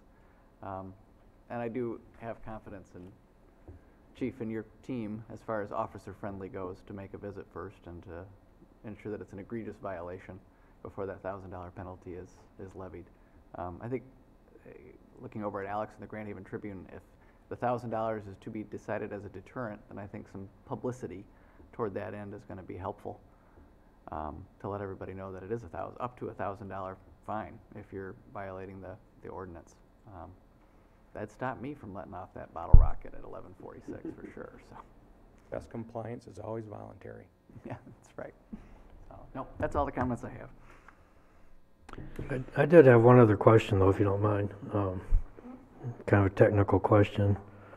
In section 614, paragraph 2, where it talks about prohibitions on discharging consumer fireworks under certain environmental conditions, it says, a person shall not ignite and discharge or use consumer fireworks if the environmental concerns based on the Department of Natural Resources Fire Division criteria are elevated to extreme fire conditions, or if the environmental concerns based on the Department of Natural Resources Fire Division criteria are elevated to a very high for 72 consecutive hours, and the commanding officer of the fire department in consultation with Department of Natural Resources enforces no burning restrictions. Could that be, it looks like you have to have a concurrence here between Department of Natural Resources and the commanding officer of the fire department. Could that be changed to an or instead of an and? Could we say, or the commanding officer of the fire department can make that decision? That is also in the new state law. So that is, No, you again, can't above our pay grade? That's that comment. It's definitely way above ours. In our old ordinance, we made the decision. Yes. Locally. We've actually done that a few different times over the years, like in Highland Park, North Shore Drive, those dune grass areas. We put a prohibition on fireworks in those areas because of environmental conditions, even if the state didn't have a burn ban or whatever the danger level was with the state. But one of the public acts that was signed into law actually took that away from us and made us run up the flagpole with the state now. Okay, well, when I saw it required that concurrence between state and local agencies, I didn't like it, and I wondered if we had any room to move on that, and as you say, as you were describing it, no, we're stuck with it. Okay. We're going to Still in a Capitol better place than we were. We're going to Capitol Conference. If you want to change it, we can meet down there with a bunch of them and let them know. Well, keep working on it. Did they do, I don't remember reading that in here, did they do anything with the distributors as far as making sure of what they're selling, or what's going out the front door and what's going out the back door, that kind of stuff? Is there any, I don't think there's anything in here regarding that, right? It just changed the hours and the dates, at least as far as we're concerned. Well, we have inspection authority on the distributors, Mayor. The state actually reimburses us, our local fire marshals, for doing those inspections. So we do those inspections here locally. Okay. But nothing doesn't change as far as that's concerned. Nothing changed as far as, no. I just know it's noisy in the neighborhood. Right? Unless somebody else a comment, I guess we're ready to vote. Fritz? Yes. Vanessa? Yes. Krueger? Yes. Scott? Yes. Michaela? Yes.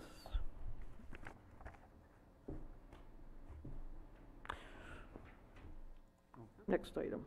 Next item is to approve an introductory resolution amending Chapter 18 of the City of Grand Haven Code of Ordinances, Article 5, Section 18-78, regarding moving checkout time from 3 o'clock p.m. to noon at the City Marina. The Harbor Board and the Administration recommend approval. All right. Is there a motion? So moved. Support. It's been moved and seconded. I was going to throw it to you, and I forgot I needed to get it approved, so here we go. Shar Stacey, Community Affairs Manager for the City of Grand Haven.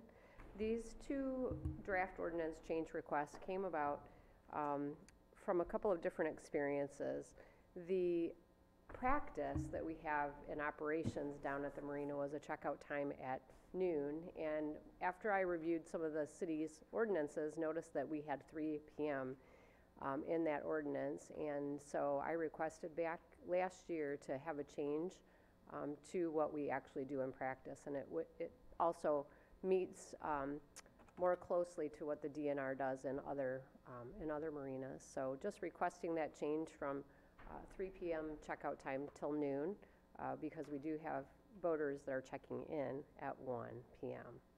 So that is one change request. And then the other change request is berthing in the marina without a permit. It already states in the ordinance that you're not allowed to stay at the marina without a permit. And last year especially, we were having a significant number of unauthorized users in slips. So we have, at the end of each slip, we have a place where we can put an occupied or an unoccupied sign. And oftentimes those disappear.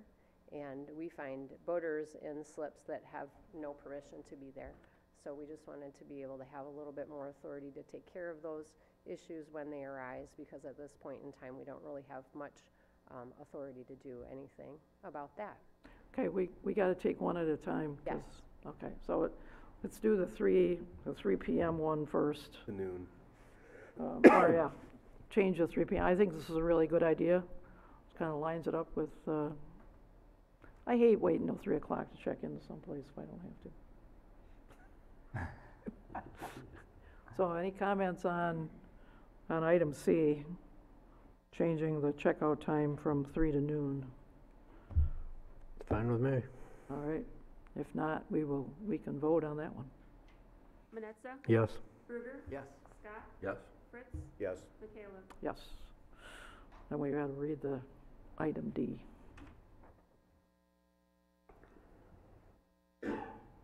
Next item is to approve an introductory resolution amending Chapter 18 of the City of Grand Haven Code of Ordinances, Article 5, Section 18-96, regarding unauthorized berthing of vessels at the City Marina. The administration recommends approval. Right. I need a motion on this one, this item, So moved. Second. and a second. All righty. Okay, and this is, you put a note on there saying this is occupied space, and they take the note down and pull right on in, huh? Yes, it happens. And a lot of times boaters are maybe out for a little cruise, maybe they've gone somewhere else to have dinner, and then when they come back, they find that their slip is occupied and they don't know what to do. So it has been a challenge. And you're saying you have no ability to react to that now? We don't have the type of ability that we'd like to. Staff is informed that they're to try to get in touch with the boater who is there, but there's not usually anyone on board. And if we do have an issue, we do call into public safety to try to help us. And it doesn't always work as easily as we would like it to, because oftentimes the people are not able to be found by telephone or whatever. Yeah, currently there is no tool. Right. So we've had public safety show up only to say, well, we don't have anything we can do with this at this time. We can't remove them. We don't have authority. So this would give them that authority if they needed it. I would have thought that just simply trespassing would be sufficient, but if you need more, then that's... I would think so too, but it's apparently not. So if it's clear in the ordinance, we can do some education, and Jeff's here if you want to ask him any questions, but our intent would be that it be just like a car impoundment, that they don't get impounded unless there is a public safety officer who responds and makes that decision. We wouldn't ask the Marina staff to make that decision. We would, let public safety, the Marina staff would call public safety, who would come down and make that determination if that's necessary. And we've had instances where the Marina's completely full, and the guest is floating out in the harbor waiting, tied up at the end of a dock, and we just have to send them on their way, and because we don't have the authority to remove the boat. So do we have anything in place to remove the boat and park it somewhere else, or are we still working on that? We have a tow boat? We got Dick's with a big long, Dick's toy? pick it up and carry it out of there. Right out of the water? So Got a what we drill? would normally do Drill hole in is it? the staff would call the chief of police, who's the harbor master, and then he would call the boat towing service. Okay. So yes, they do exist. No, do we have a place to park it in the meantime, or we're just gonna throw an anchor out there and Do they have an impound? set it Do afloat? they have an impound Here to the area? west. Yes, boat impound lot. Tow service works out of one of our local marinas, and the boat would be taken there. And what we would do is we develop a very clear procedure, just as we have with impounding cars and trucks, other vehicles, steps to be taken, and all the correct paperwork. And so the owner would know where their boat is. And we would definitely want professionals to handle it, because Right. we don't want to try to handle those expensive boats ourselves, so we would have the tow service handle it, and it would end up at the marina where the tow service is working from. Okay. All right, awesome. What's just out of curiosity, and maybe this is, I don't know, sure who this question was before, what is the fine? And how would that sign be posted? We were talking about a fireworks fine is $1,000. I'm just wondering for parking a boat in the wrong, illegally parking your boat in somebody else's slip, what's the fine for that? The fine is whatever it's called out for in The fee schedule, ordinance. yeah, I don't. Whether it's a civil infraction or a misdemeanor, unless otherwise specified, it's a misdemeanor. Not sure if some of those infractions are civil infractions in the. Okay, But gotta they- look into that one. But they would have the cost of the tow and recovering the vessel and And the impound fees, figure out where it is. Really, And getting to their boat afterwards. I used to do that for Dick's when I worked down there. Had to impound a few cars, so. We'll give them a All right. ride. We'll It's give them a pretty, ride. you got the fee schedule, yeah. If you give them a ride, that's pretty nice. Boater beware. Least of it. Great question. So, Shar, toward that end, would there be a sign out at the end of the marina dock that says illegal parking towed, $85 impoundment fee, I don't know, whatever it is, to Impound educate? We have the ability to make signs for Okay. that type of thing, and we will find something that will Can't educate the disappear? public on Yeah. that, All right? right. And hopefully something that doesn't disappear. There are other options that we can get to where an actual permit, because you get a permit Yeah. at the marina to stay there. And there are some different ways that we can look at getting some sort of a lockable mechanism at the end saying that this is occupied and here's the permit and here is who this space belongs to for this period of time. Gotcha. The boater can hang it from their rearview mirror? Yeah. Did you find it, Pat? I did. Oh, good. How much is it? I want to double check this because I believe it's, Curiosity. hey, yeah, so it is misdemeanor punishable by not to exceed 90 days in jail or $500. Wow.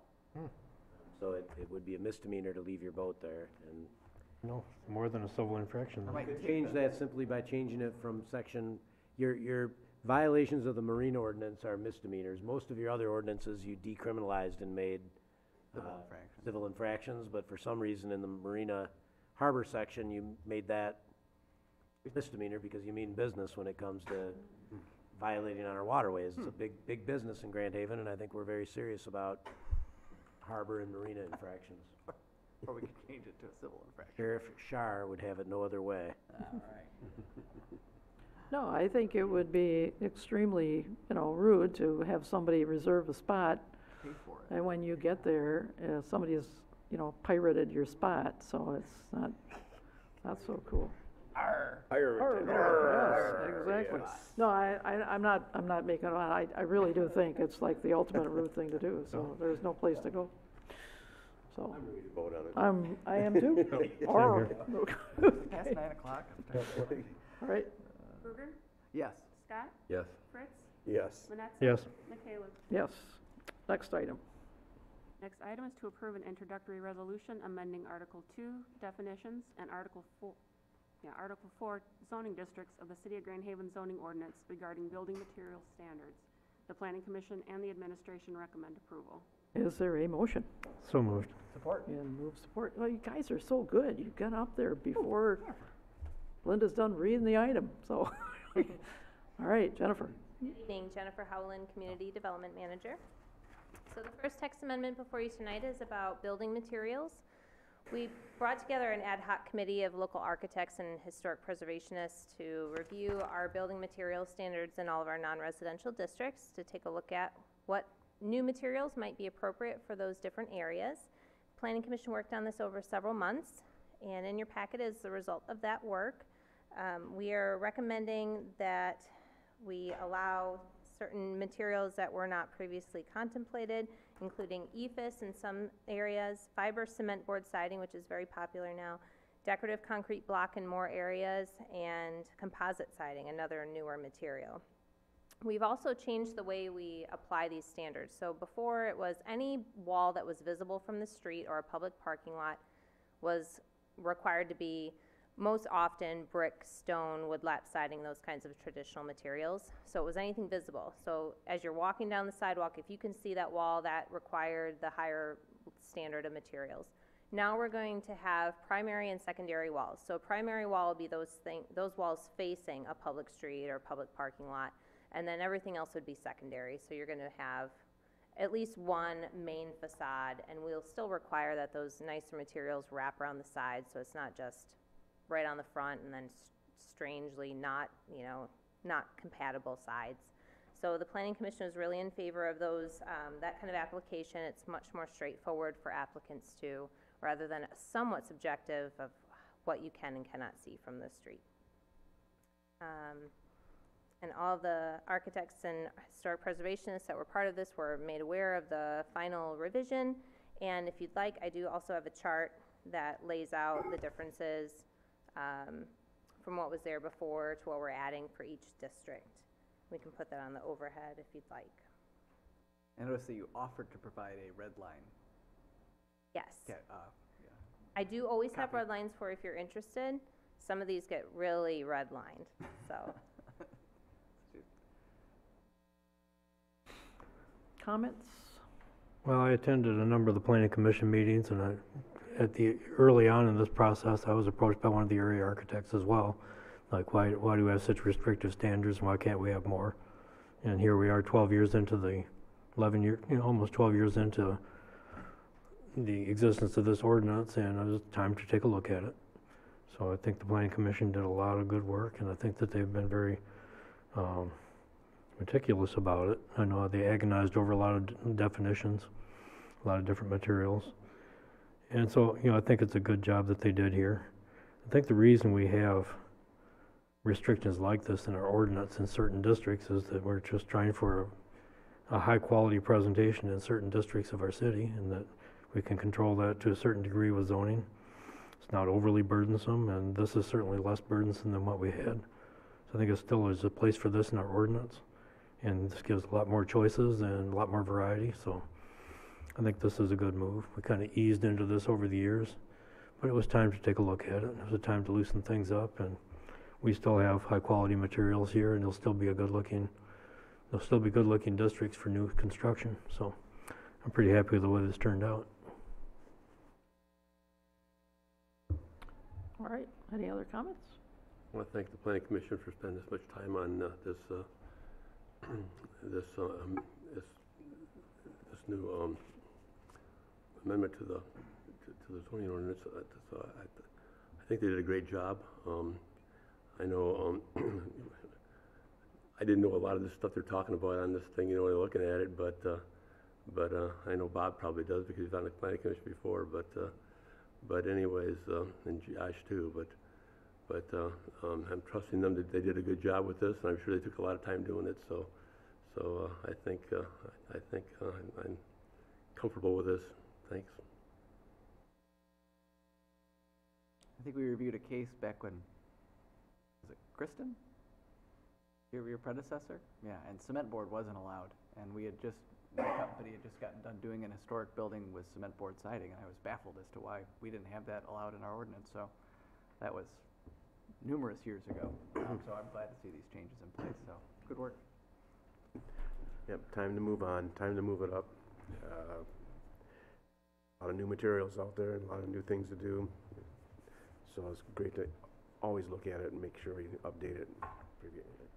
Well, the thing is, you know, materials change and are improved and, Absolutely. and they work better and they look better. I mean, those LED lights when they first came out were god awful. And, but they've been improved. They look almost normal. So it's a good That's process to go through. Well, when we started with these standards, when we adopted this ordinance, we looked at it as there were actually things that we didn't want to see. And it was a lot easier to define what we did want to see than to prohibit things we didn't want. And so that's the route we took, and it ended up being a short list. So if you tried to say, well, we just simply don't want plain old painted concrete blocks for building fronts, then it's hard to put a prohibition of the things you don't want in place. That's why it was written this way in the first place. You still got the spirit of that here. You've got the permitted list rather than the forbidden list. I still think it's the right way to go and a lot easier to administer, but it's a much better list now. I think we're ready to vote. Yep. Scott? Yes. Fritz? Yes. Manetza? Yes. Ruger? Yes. Michaela? Yes. Next item. Next item is to approve an introductory resolution repealing and replacing Article 7, signage, and to add new definitions to Article 2, interpretation and definitions of the City of Grand Haven zoning ordinance. The Planning Commission and the administration recommend approval. There's a motion on this item. So moved. Or? All righty, go Jennifer. Okay, so now on to signage. This was another topic that we created an ad hoc committee for, mostly with planning commissioners, and we had some input from some sign contractors as well. I've been keeping track of their concerns over the years, so it was time to update this as well. So what the primary changes are, we added a couple new definitions for signs that are newer. We made sure as much as possible that our ordinance was now content neutral. So rather than dictating like what kind of sign you can have based on what it says, we're just giving you what you can do with any kind of signage. And that's based on some case law that we're trying to follow. We have a simplified table. So this should be easier for users, including administration, to know exactly what types of signs can be provided in just a different format. And we are making some tweaks to things like sandwich board signs and window signs. We're also giving a business a signage allowance to be able to break it up how they wish among wall signs, awning signs, and projecting signs. And then we made some changes to temporary signs to follow a little bit more how we enforce things. So you're still going to be able to get a 30-day banner permit as a commercial business. And you have to wait 90 days to get another one. But we also have been allowing people to put small signs on the property like now hiring or for lease. Those things are really helpful for our economy, and they're not causing too much clutter, visual clutter right now. So we're codifying that and allowing those. Non-commercial messaging signs, and similar for residential properties. If you're gonna have a yard sale or you're selling your home, those are allowable. We won't bother you with those. And then during a period around election season, not specifically saying that they're for elections, but we all know that signs pop up a lot more often during election season, and we're allowing each property to have 2 signs in addition to what they can have on a regular time frame during the year. And they can use that for anything. The Planning Commission's recommending approval. All righty.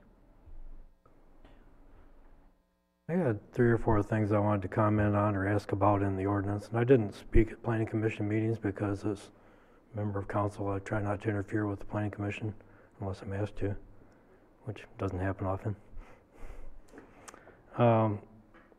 In section 4701, paragraph E, paragraph 1 under E. There's a lengthy paragraph there that talks about how much insurance people need for suspended projecting signs, and it goes into a lot of detail.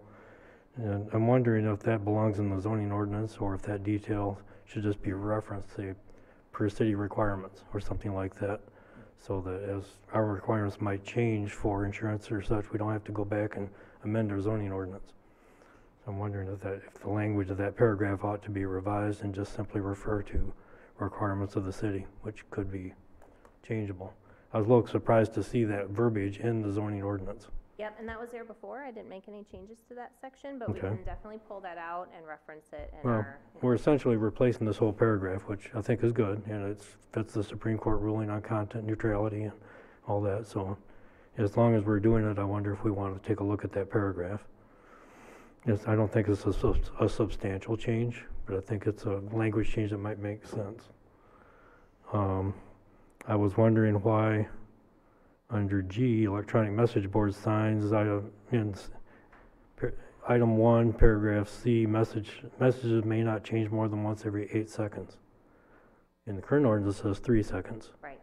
Why was that changed from 3 to 8? Our sign consultant recommended that as being more of a standard that's being recommended around, but it can be changed back to 3. But Well, the less frequent you have a message, the less distracting it might be for a motorist. well, when we adopted this, because we had it at 8 seconds way back when, and we changed it to 3. And our logic at the time was that scrolling or strobing or moving signs were quite distracting, particularly to motorists, but that a sign that had any residence time, any static time at all was very different. So whether it was 3 seconds, 8 seconds, or 20 seconds, it didn't have the same distracting effect. But that as you're driving along at 25 to 40 miles an hour and you see message board signs, 8 seconds is a really long time and you cover a lot of ground. So that's why back when we looked at this ordinance back then, we made it from 8 down to 3. Okay. So I was wondering what the logic was to go to 8, and The planning commission didn't discuss that at all. It was Okay. just a recommendation from our sign consultant. Is And I that- thought, oh, the less the better, but well, I don't know. To me, the 3 seconds made sense, and I would vote yes on this ordinance whether you made it 8 or 3, but I think 3 makes more sense. And so we will have a second reading if there's any thought about further recommendation from staff or from anyone else. I kind of thought 3 seconds made more sense for this. I still object to pulsating, strobing, or moving letters or anything like that because those truly are distracting, but I don't think a 3 second residence time versus 8 is the same kind of distraction. But you might see, especially if it's a message that you get part of a message and then part of another message, you might get to read the whole message if it's 3 seconds instead of having to go around the block. True. So, No, anyway. actually, when we first initiated that, I thought it was longer. Yeah, I think the thought process, as Jennifer said, is that just the idea that longer is better, because the idea is we don't want people driving their cars and trying to read signs too much. So Right. if it's changing a lot, then they tend to keep their eye off the road more, trying to catch what it changes to. So I thought maybe we could do a poll and everybody could vote on. We how could many do that. seconds. I'm kidding. And to me, it's not a major issue. It's just that I remember the discussion from prior years, and that we reduced it down to 3 for that reason. That if we're dealing with distractions, it's not the same level of distraction. But if you're dealing with driving 40 miles an hour down the street and you see this sign, and then that's all you see. And so if there's more messages that are to be seen, that was fair enough to have a shorter time. So I was confused by the 8 seconds, and I didn't know where it came from, and it sounds like it came from the industry, as opposed to from users or property owners or anybody else who might be interested in actually presenting a message. Right. Okay, and I think and the other ones that I had, was there was a fair amount of discussion at Planning Commission about temporary yard signs on temporary yard signs. This says non-residential, when they were talking about 2 extra signs permitted during the time period 30 days prior to and 7 days after an election date. And that we were going to graciously allow people to have 2 extra signs, which may or may not be political signs.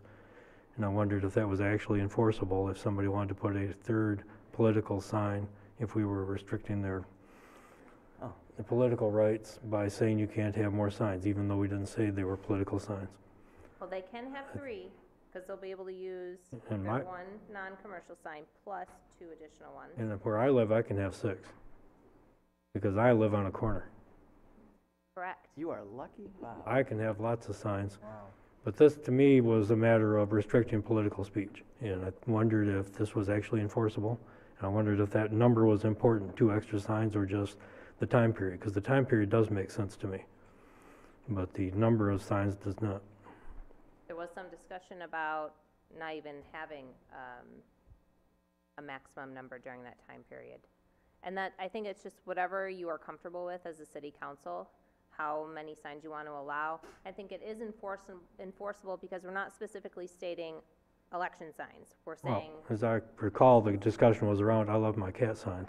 yes, That was the example given, right. which I do. I do love my cat. But the point was that it didn't have to be a political sign, but that time period kind of spoke to political purposes. Right, and we checked with the city attorney on making sure that it's okay to have a specific period of time where you allow additional signs, even though, you know, it's pretty obvious it's really geared towards election signs. Yeah. So I'd be inclined to take away just say extra signs, and not the 2 extra, if I were writing this. And just from an enforcement standpoint, we don't pull signs unless they are too large or they're obstructing the view. And those are perfectly content neutral. Those are good criteria. But I would think the number of signs might be problematic. I'm comfortable with whatever you would like to do with that section. Okay. I wouldn't mind if that were changed by the time of the next reading, but that would be something the council would have to have a consensus on. That's pretty much my comments on this. I think that it was a great effort, a lot of work. It's a complex subject, and it's something that has a lot of legal ramifications. So congratulations on the job well done. Think about what I brought up. Next. All right, I'll go. To get an 8-0 vote on the planning commission was pretty impressive. So I'm hesitant to pick this apart too much, because good work, everyone. In particular, I zoomed in on, what is this section? 40-703, says exempt signs, HIJK, so this is page 119 in our packet. And it's temporary yard signs, kind of what Bob was talking about, but moving up a little bit. Curious about the discussion regarding temporary yard signs on residential property or as its own separate entity, and then temporary yard signs on residential or commercial construction sites as another, I guess that's section L, and then temporary yard signs on non-residential properties, and how that conversation took place. And in particular, I'm just looking at the temporary residential construction site signs. I'm a builder, so this is where I'm going to zoom in on here, and I'm very aware of signs. 32 square feet that is a huge sign in a neighborhood. 6 times 5 is 35, so 6 times 4, I don't know. That's a massive sign. That's a sheet of plywood, right. In most cases, these commercial properties are the ones that are putting And those that large makes signs sense for me, and that's where I struggle. This says residential and commercial, and for a commercial application, that made perfect sense, but driving down Dispelder Street and seeing a sheet of plywood with a sign, now granted, would hope nobody would do that. It wouldn't necessarily be in good taste, but part of our job is to dictate a little bit, and that becomes a site issue as well, I would imagine, among other things. So that's where I hesitated on that one. Did you guys have conversation about that, or? I remember us having a conversation about wanting to allow additional commercial sign sizes, because in some cases, like even the real estate signs, we were allowing quite small signs, and it was difficult for some of these larger parcels to be prominently advertised. In this case, though, it's about construction. So I'm not sure we spoke a whole lot about that, but we can certainly have one size limit for residential and one for non-residential. I'd recommend like 12 square feet for residential and 32 for non. Yeah. Right off the top of it, that makes more sense to me, just driving through our neighborhoods to see a 4x8 sheet of plywood as a sign, that's huge. And I'm But- not sure which homeowners would be okay with that I in the know, yeah, yard. there- but- one would hope, maybe not, but, you know, there might be someone who wants that kind of sign. I'm not sure if you put a sign in the yard, you might get a discount. So that, I would, if there's opportunity for a little tweaking, that I think would be Okay. a minor change that I'd love to see, just to keep our neighborhoods a little more, signage in our neighborhoods a little more tasteful. That was it, that really was it, and then just kudos, oh, no, I do have to say, positive comment as well. The concept of a number of signs or a percentage of signs that you came up for commercial properties, that brilliant solution to a challenge of different storefronts and face fronts, especially for corner lots, so bravo on that one.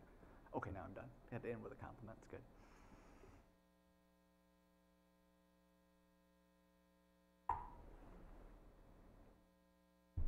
Nice job. Right. Sign ordinances I think you are, addressed that. I have to go with Bob on the sign, because it was, we did have 8 seconds at one time, Bob, do remember that, and we did change it down to 3. I think that's a good addition on that, going back to what we had at one time. That's all I have to say.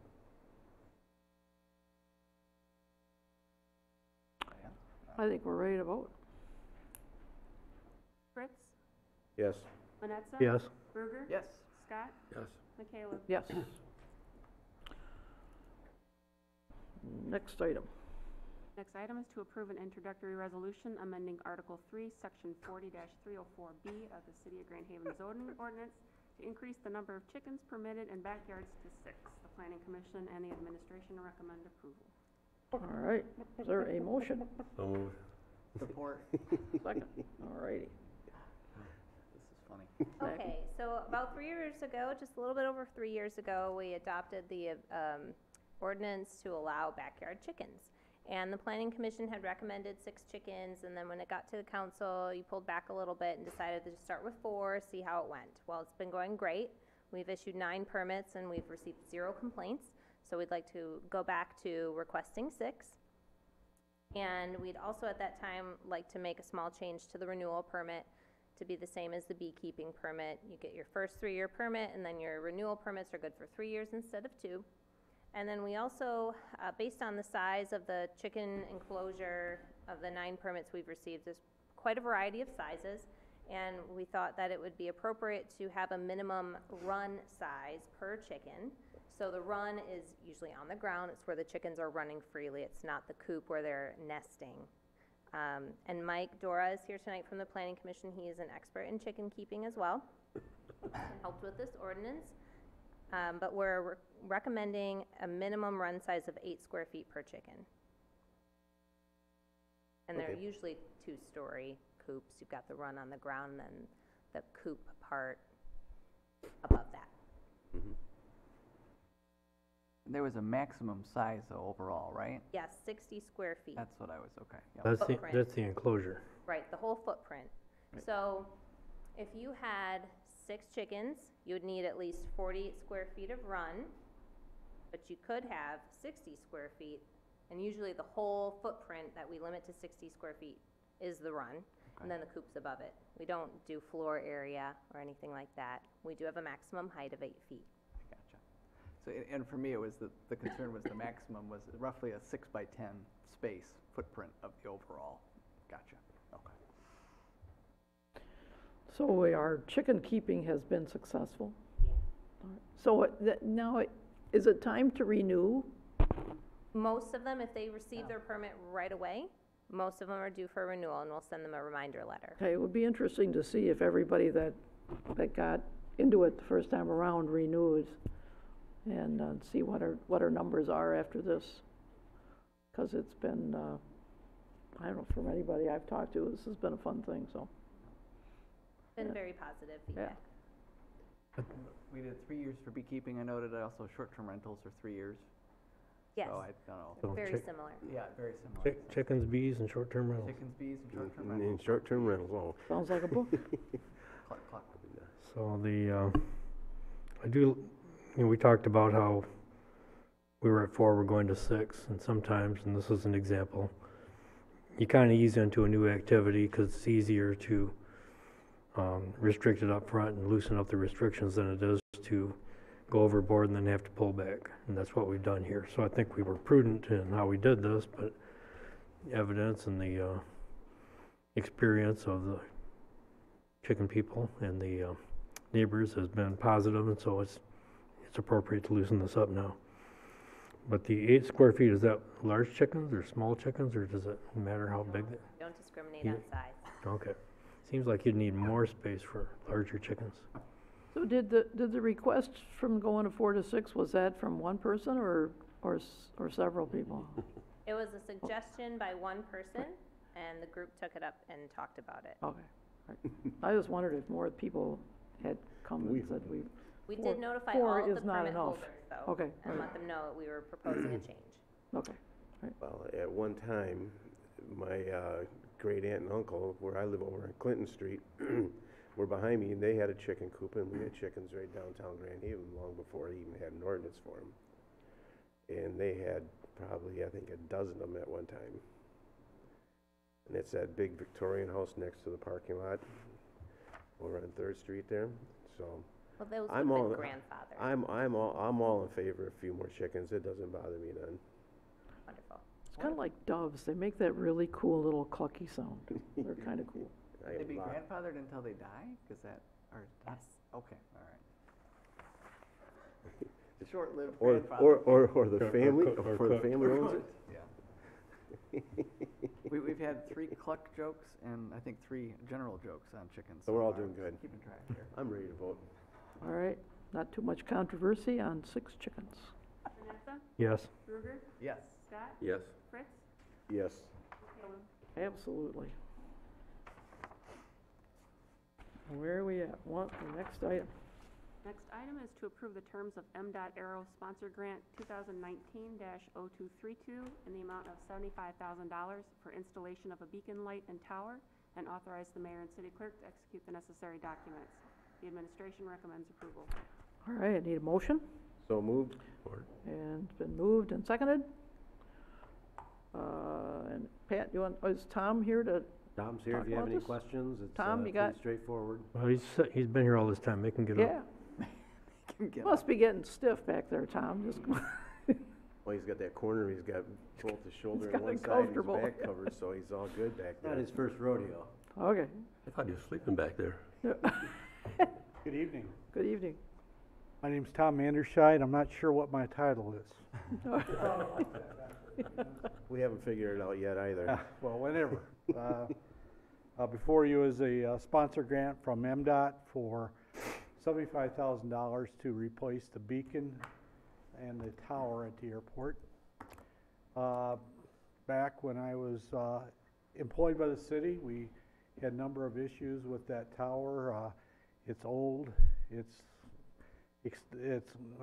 lost its useful life. We had difficult time getting parts. That means the tower was not working, and then becomes a safety issue at the airport.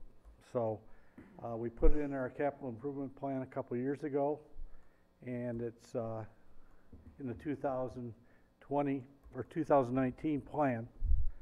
And we're, of course, we asked MDOT for the money, and we brought it to the council for your thoughts and approval tonight. Entertain any questions you would ask.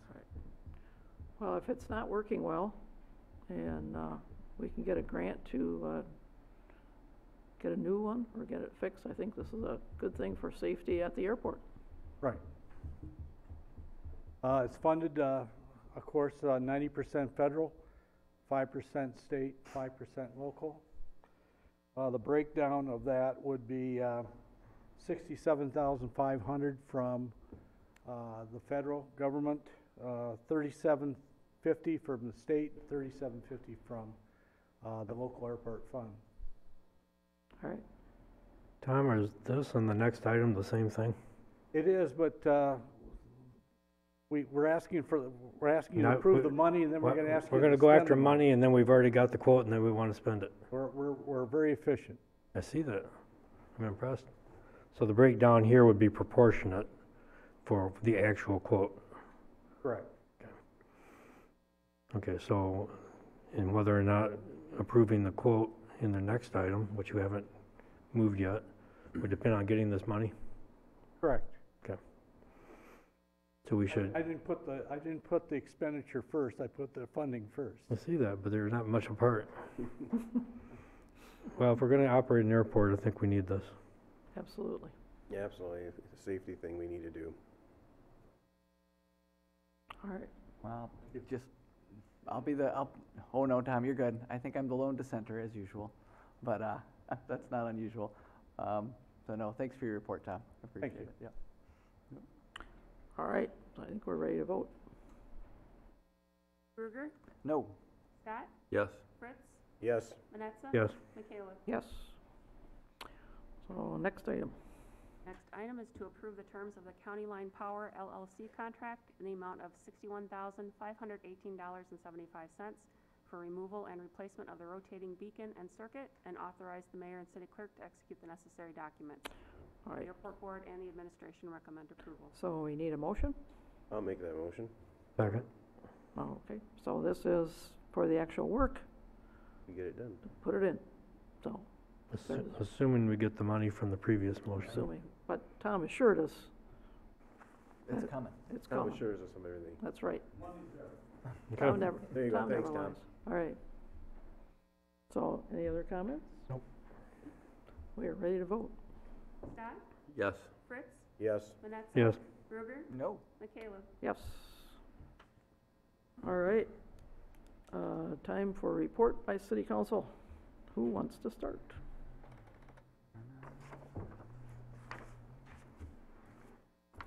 Well, I'll go for it. I guess in a follow-up on my vote, just much of what I've said previously at council meetings regarding the airport. Every time we accept money from the federal government, this time around, I think it's $67,500. We put the airport 20 more years, or put the community's commitment to keeping the airport another 20 years from that date. So as of tonight, we've committed for another 20 years. And I'm just not certain, haven't been convinced yet that the airport is the highest and best use of that 150 acres of property out there. I think we've got some low-income housing needs in the community. We've got industrial, business, commercial needs, and we could create a lot of jobs on 150 acres of property. So that's my follow-up on that one. The question I have for you, Pat, as far as report goes, the catwalk vents. I'm just wondering, if I put you on the spot, is there any update on how those are coming along, or could you get an update maybe for the next meeting? Yes, they're coming along well, but I can get you an update. You know, it's been, I know. was that a month and a half It was ago? a little over a 6 month and a weeks half ago? ago, yeah, yep. Yeah. So yeah, I can see, to the best of my knowledge, things are moving along as planned, and they plan on entering the pier as soon as the weather thaws out. Cool. Starting to pour concrete pedestals and putting it back up. All right, good deal. And then my final comment, and I meant to make this when we were approving the general, what did we do here? We approved the payment of bills in the amount of $1.7 million. In that payment, and this is just an interest of us looking toward letting the community know that we're putting up a $3 million infrastructure grant, or excuse me, infrastructure, how do I say that? Bond, perpetual bond, to help pay for infrastructure improvements in the community this fall. Of the $1.7 million we paid, $500,000 of it went to pay down principal and interest on a loan. Of that amount, close to $70,000 was in interest. And so I think this council is really on the right track of looking at not borrowing as much, but looking at paying cash as we go. And tonight alone, we just wrote $70,000 in interest payment on money that we borrowed for prior projects. That was a chunk of change. I think that if I just put that in comparison, we would have funded about half the cost for the playground. No, we would have funded the whole cost for the playground at the Saluka Field improvement, and we would have done a heck of a lot at Mulligan's Hollow with that $70,000. So that compounded over many years adds up to a lot of sacrifice on the part of the community. And I hope that that millage is well received, that gets passed this fall, as we look forward to making some good decisions and operating on a cash basis as we go forward. That's all I got. Thanks. I got one thing I'll comment on. This goes back to the planning commission meeting that I was at. Planning commission set a public hearing to discuss a zoning prohibition to marijuana establishments, in addition to the prohibition that we've placed on establishing marijuana establishments through general law, through our permitting process. I thought that was a little odd, and I'm not sure I quite understand the logic behind it. I understand that the Prop 1 that passed last November permits cities to completely opt out of having marijuana establishments, and we did that, and we did it, we even called it an emergency legislation so it could take immediate effect. And the point of that was that there were no standards, there was no experience, it was a big unknown, and we didn't want to dive into it, and then rather like 4 chickens versus 6, it's like, well, let's be cautious and get into these things a little at a time or not at all until there's something we really know what we're getting into. So we adopted the prohibition back in December, shortly after this passed, and so and I agreed with that logic.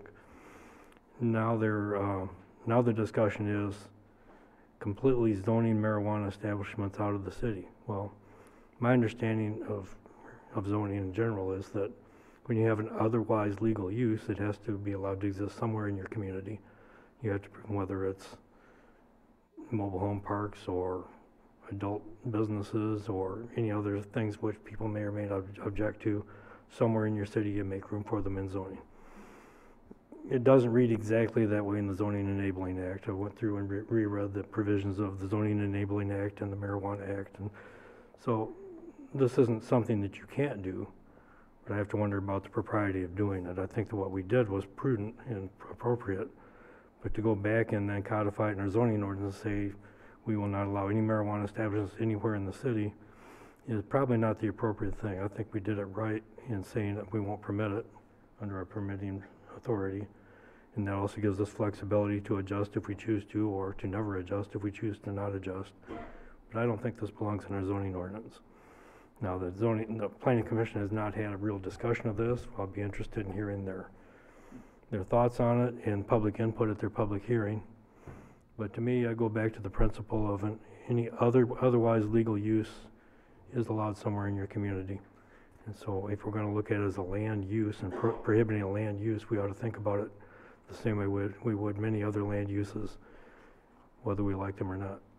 So that's an open item with the Planning Commission. I don't want to get too far ahead of them, but I wanted to bring it to the attention of anyone listening and to the City Council that it is an item being discussed and that it could potentially be before us to approve as a zoning amendment. So that's the only comment I have.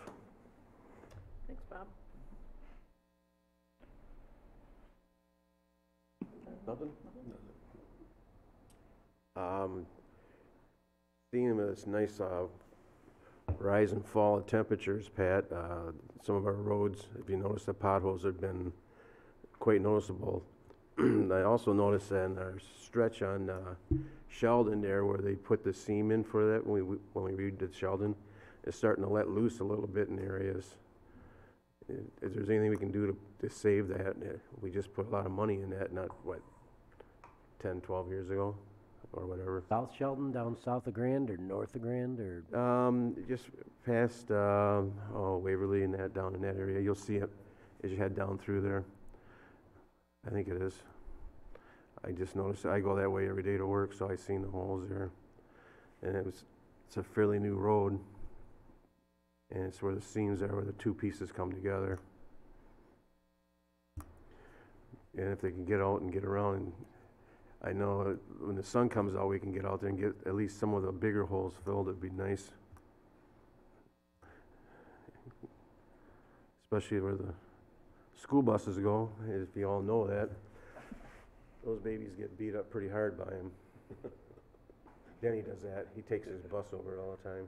On Sheldon Road, and it's south of Grand Avenue, there are some holes there, and I reported those already, and also on Fifth Street Hill, there's a couple there too, so pretty good sized ones there, in both those sections. So when the weather breaks and they get a chance to get at them, just kind of get to them. Yeah, it's pretty hard to do right now with ice in them. Yeah, I just want to say thank you to them for all the hard work. Our roads are nice and clear. I mean, even through the storms we've had, they actually have wide streets.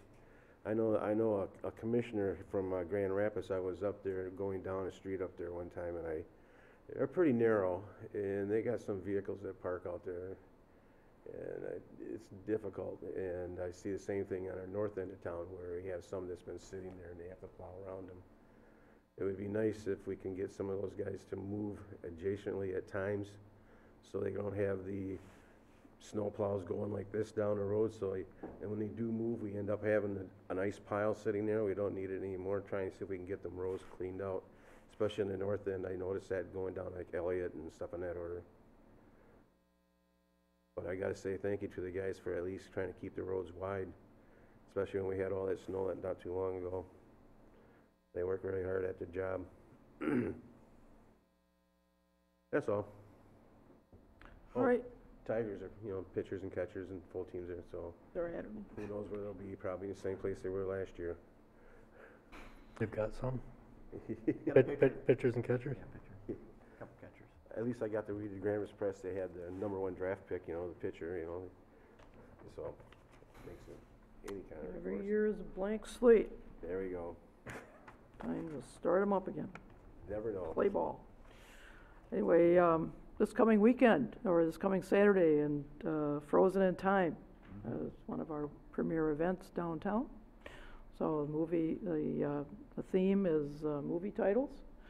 So this is our live mannequin event, and come on down, and because it's always great fun. So, and it's in Centertown as well as downtown. So, also, and the other thing I want to mention today is that we lost a giant in our community. Gary Verplank passed away this past week, and just the number of people. There's a Shape, Verplank's Trucking and the Shape Corporation, and all their spin-off companies that are created by the Verplank family. It employs so many people in the Grand Haven area, and so I just want to recognize the contribution that Gary Verplank made to this community, and just extend our sympathies to his family. It was a lot of folks came to the visitation, a lot of folks came to the funeral. It was quite impressive event, and thanks to I'd say a giant in this community, and a very humble man who did a ton for the city of Grand Haven as well as Spring Lake and the whole surrounding area. So with that, I'll give Pat the opportunity to complete his city manager's report. Thank you, Your Honor. First thing is Mulligan's Hollow Ski Bowl has invited you down for coffee and donuts this Saturday at 11:30 a.m. Getting ready, they want to try some new things with their agreement to get a license to operate that property, so I thought it would be a good idea for you to get a load of what they're up to firsthand, and it should be a busy day down there. I think it's supposed to warm up on Saturday a little bit, I think, but they got plenty of base and some good grooming equipment, so they'll definitely be skiing.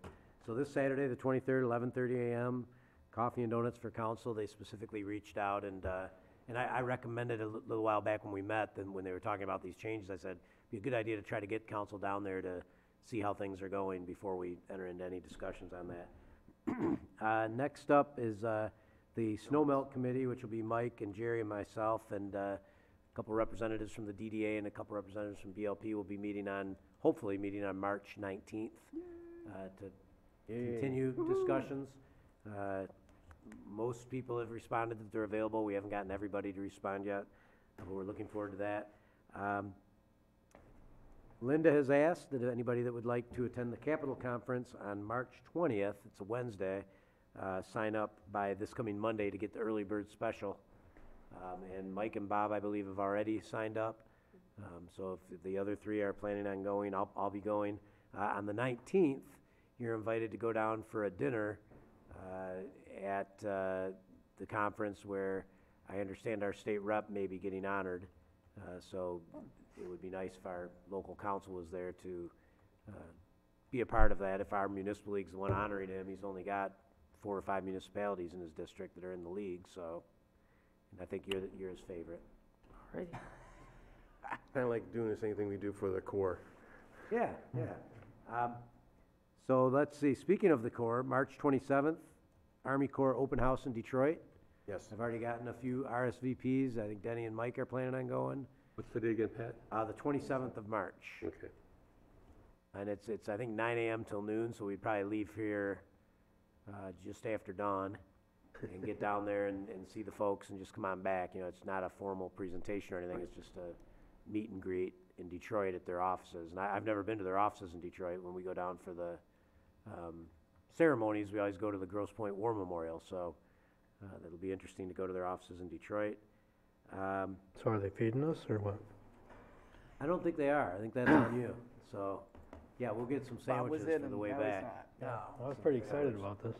Well, you know, there's always the Cracker Barrel on the highway on the way back. Oh, okay, I'm in. Boy, there's that cool coffee shop on the way, well, that's in the neighborhood, though. We won't be there, will we? Yeah, we'll be in different areas. There's lots of interesting places you can stop. yeah, And actually, we'll probably be there. We'll it'll be probably be fun. leaving there right around lunchtime, so I imagine. Probably a place in Grand Rapids you could go. Yeah. Probably got coffee and munchies. The next thing I just wanted to mention is the paid parking discussion that was taken up by the DDA on Thursday. They kind of passed it on to City Council with a positive recommendation. Seems like I've gotten some feedback already from a couple elected officials that suggest you'd maybe like to have some town hall meeting type action. Absolutely. This spring, summer. So I think that would be a good next step if that's permissible or advised by you. That's what we'll set up. Well, either some town hall meetings or at least a committee of representatives to discuss the Get issues. input from all the businesses Right. down there, you know, do a survey, and also a town hall meeting for even the people of the town. Because remember, we had paid parking many years ago. I don't know if you guys were all born and raised here or not, but I was. Denny remembers it, the parking we had down there. And there's a reason why they got rid of it. The malls came in and the people moved out. They didn't want to, why would you want to pay if you can go someplace else and park free? And it did drive people back into downtown. Now you want to put parking, paid parking, I don't want to change it right now, but I'm open to have at least a discussion, have people talk about it. And I really think they need to their voices need to be heard. You know, it's just simply following the studies that we've done, and the general trend across the country seems to be going this way, and every objection and concern and fear, current technology is much different than the type of meters we had back in the 1970s. You know, we can set it up so that your customers or the locals don't pay, but we capture some of the revenue that's coming in that's expected to stay here, and many other downtowns are going that way, so it's a discussion That may worth be having. many other towns, but this is still Grand Haven, and we do things the way we like to do things around here. And I don't expect it to be changing a whole lot, to be honest with you. I think one reason they quit doing meters is because the maintenance of them got pretty expensive.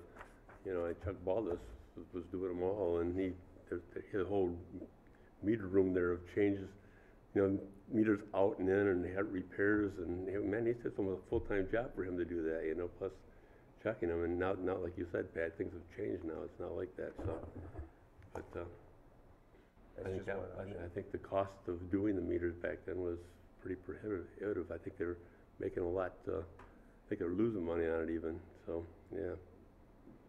Well, it's an interesting discussion to have, but I think it is very important to air, you know, everybody's position on this, because there's a difference between the retailers that are also selling large ticket items as opposed to retailers that are selling, you know, smaller ticket items. That takes a whole lot more smaller ticket items to make up for those. So it's a challenge as to, you know, which business we're talking about and how to approach the system. But on the other hand, these new systems they're high tech, and it's easy to manipulate them in order to, you know, give favor to one person or another. So you can change it by the individual, you can change them by the seasons. There's different ways to approach it. So it's an interesting discussion to have,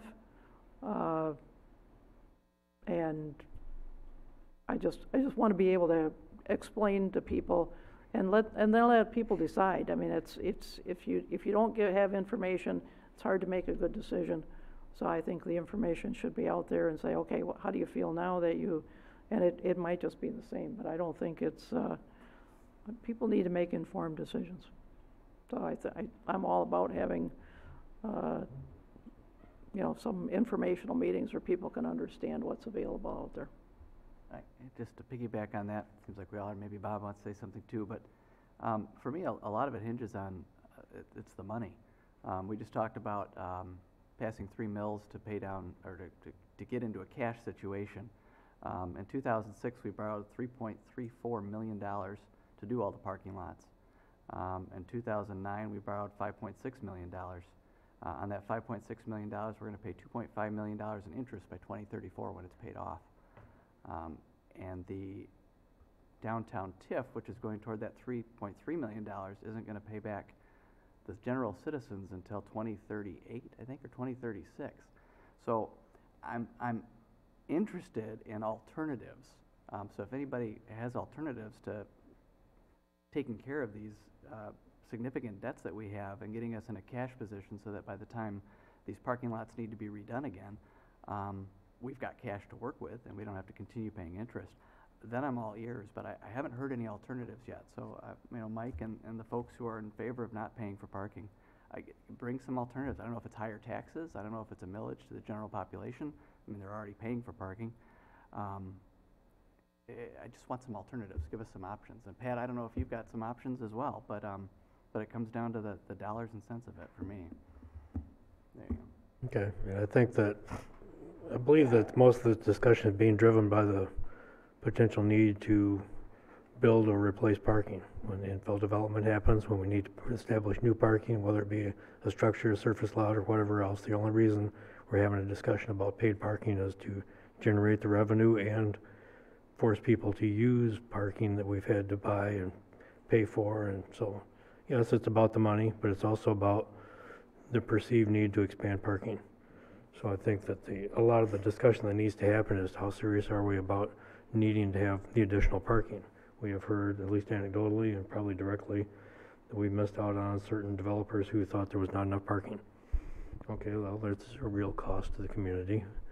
On the other hand, there's potential that parking going forward will be less of a need, or that we can do more with our harbor transit or with moving people around. Mm-hmm. And so there probably are alternatives to building more parking.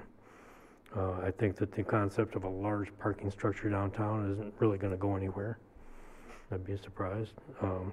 If you were trying to build that, you would have to have paid parking or nobody would use the structure and you'd never pay for it.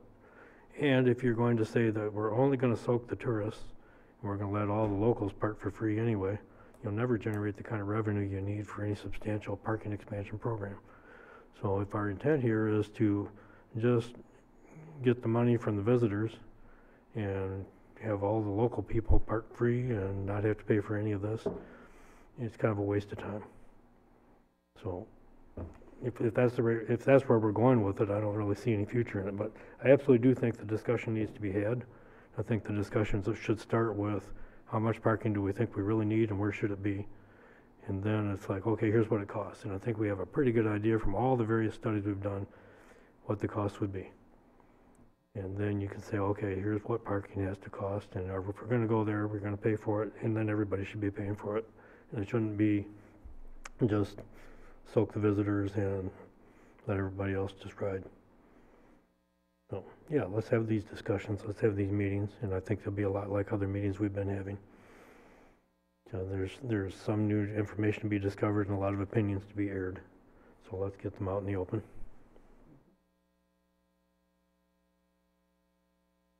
So there you Okay. go. All right. You got an earful on that one, didn't you? So it sounds like we want to have a town hall meeting. So that's all I was really looking for, and that you are simply directed me when you approved the study, when you accepted the study, said follow up on these things. Mm-hmm. I have no love of going into a room full of angry people and getting shouted at, but that is what happens when these things go down, and I'm not enjoying it, but I'm just following up on the things because I heard loud and clear if we're going to pay taxpayer dollars to do these studies. Don't just put it on a shelf, you know, make sure you keep bringing these things back to us, so that's what I'm doing, no matter, and we knew right off front that, you know, there were comments made on city council that, I see in this study that we're talking about paying for parking, I don't like that, but we'll accept the study because we paid for it. So I knew this was not going to be a widely loved initial response, but I do hope we can take a good look at it and make an informed decision. You know, Grand Haven put paid parking in, they took paid parking out. They did so hopefully in an informed manner, and so whatever the next step is, to do it or not do it, it's best to do it full information and leaving people with the feeling that they were listened to. Well, I think that what's been, you know, this was a multi-step process. First of all, going to 3-hour parking for a season of the year. And I think that was very effective. I heard from merchants that it was effective. I could see it myself, it was effective, because it ended on November 1st. Before November 1st, it was fairly easy to find a parking spot in our downtown lots, because they came to a compromise, and some of it was not some of it was all day, and the majority of it was 3-hour. Well, as soon as November 1st hit, and that 3-hour ban went away, it became very evident that, again, that everybody that had been parking away from the buildings were now parking in front of the buildings, because it was, again, hard to find a spot, even though there weren't as many people in town. So the next step was going to be paid parking, but not a parking structure. So this was the next part of the process. So again, the 3-hour parking ran into a lot of opposition, but it was tried anyway, and I think it was by all means successful. So this is the next step. But I think it needs to be aired. The reasons for it need to be aired. The caution or the fears of a lot of, you know, as to this is going to ruin my business, that need to be aired, and people have to understand the process. So I think that having these meetings, and if a town hall is just going to become a shouting session, that is not productive. So that if people want to, you know, appoint some representatives and just have, you know, a small committee, you know, hash these things out, I wouldn't be opposed to that either. But I think the information has to be put out, and people have to understand the process and what the possibilities are and what the reasoning is. So all of that. And finally, just a comment on the marijuana zoning ordinance that maybe wasn't made very clear previously. Is our advice that we got from our attorneys recommended that we adopt both ordinances, the emergency police power ordinance prohibiting it in the city, the issuance of any kind of business licenses, but also the zoning ordinance. And the rationale was that the zoning ordinance protect the municipality from being attacked for adopting only the general opt-out ordinance, and thus arguably regulating land uses without completing the zoning process. So if you're going to restrict people's ability to use their property, you need to go through the proper zoning steps. This is the attorney's advice.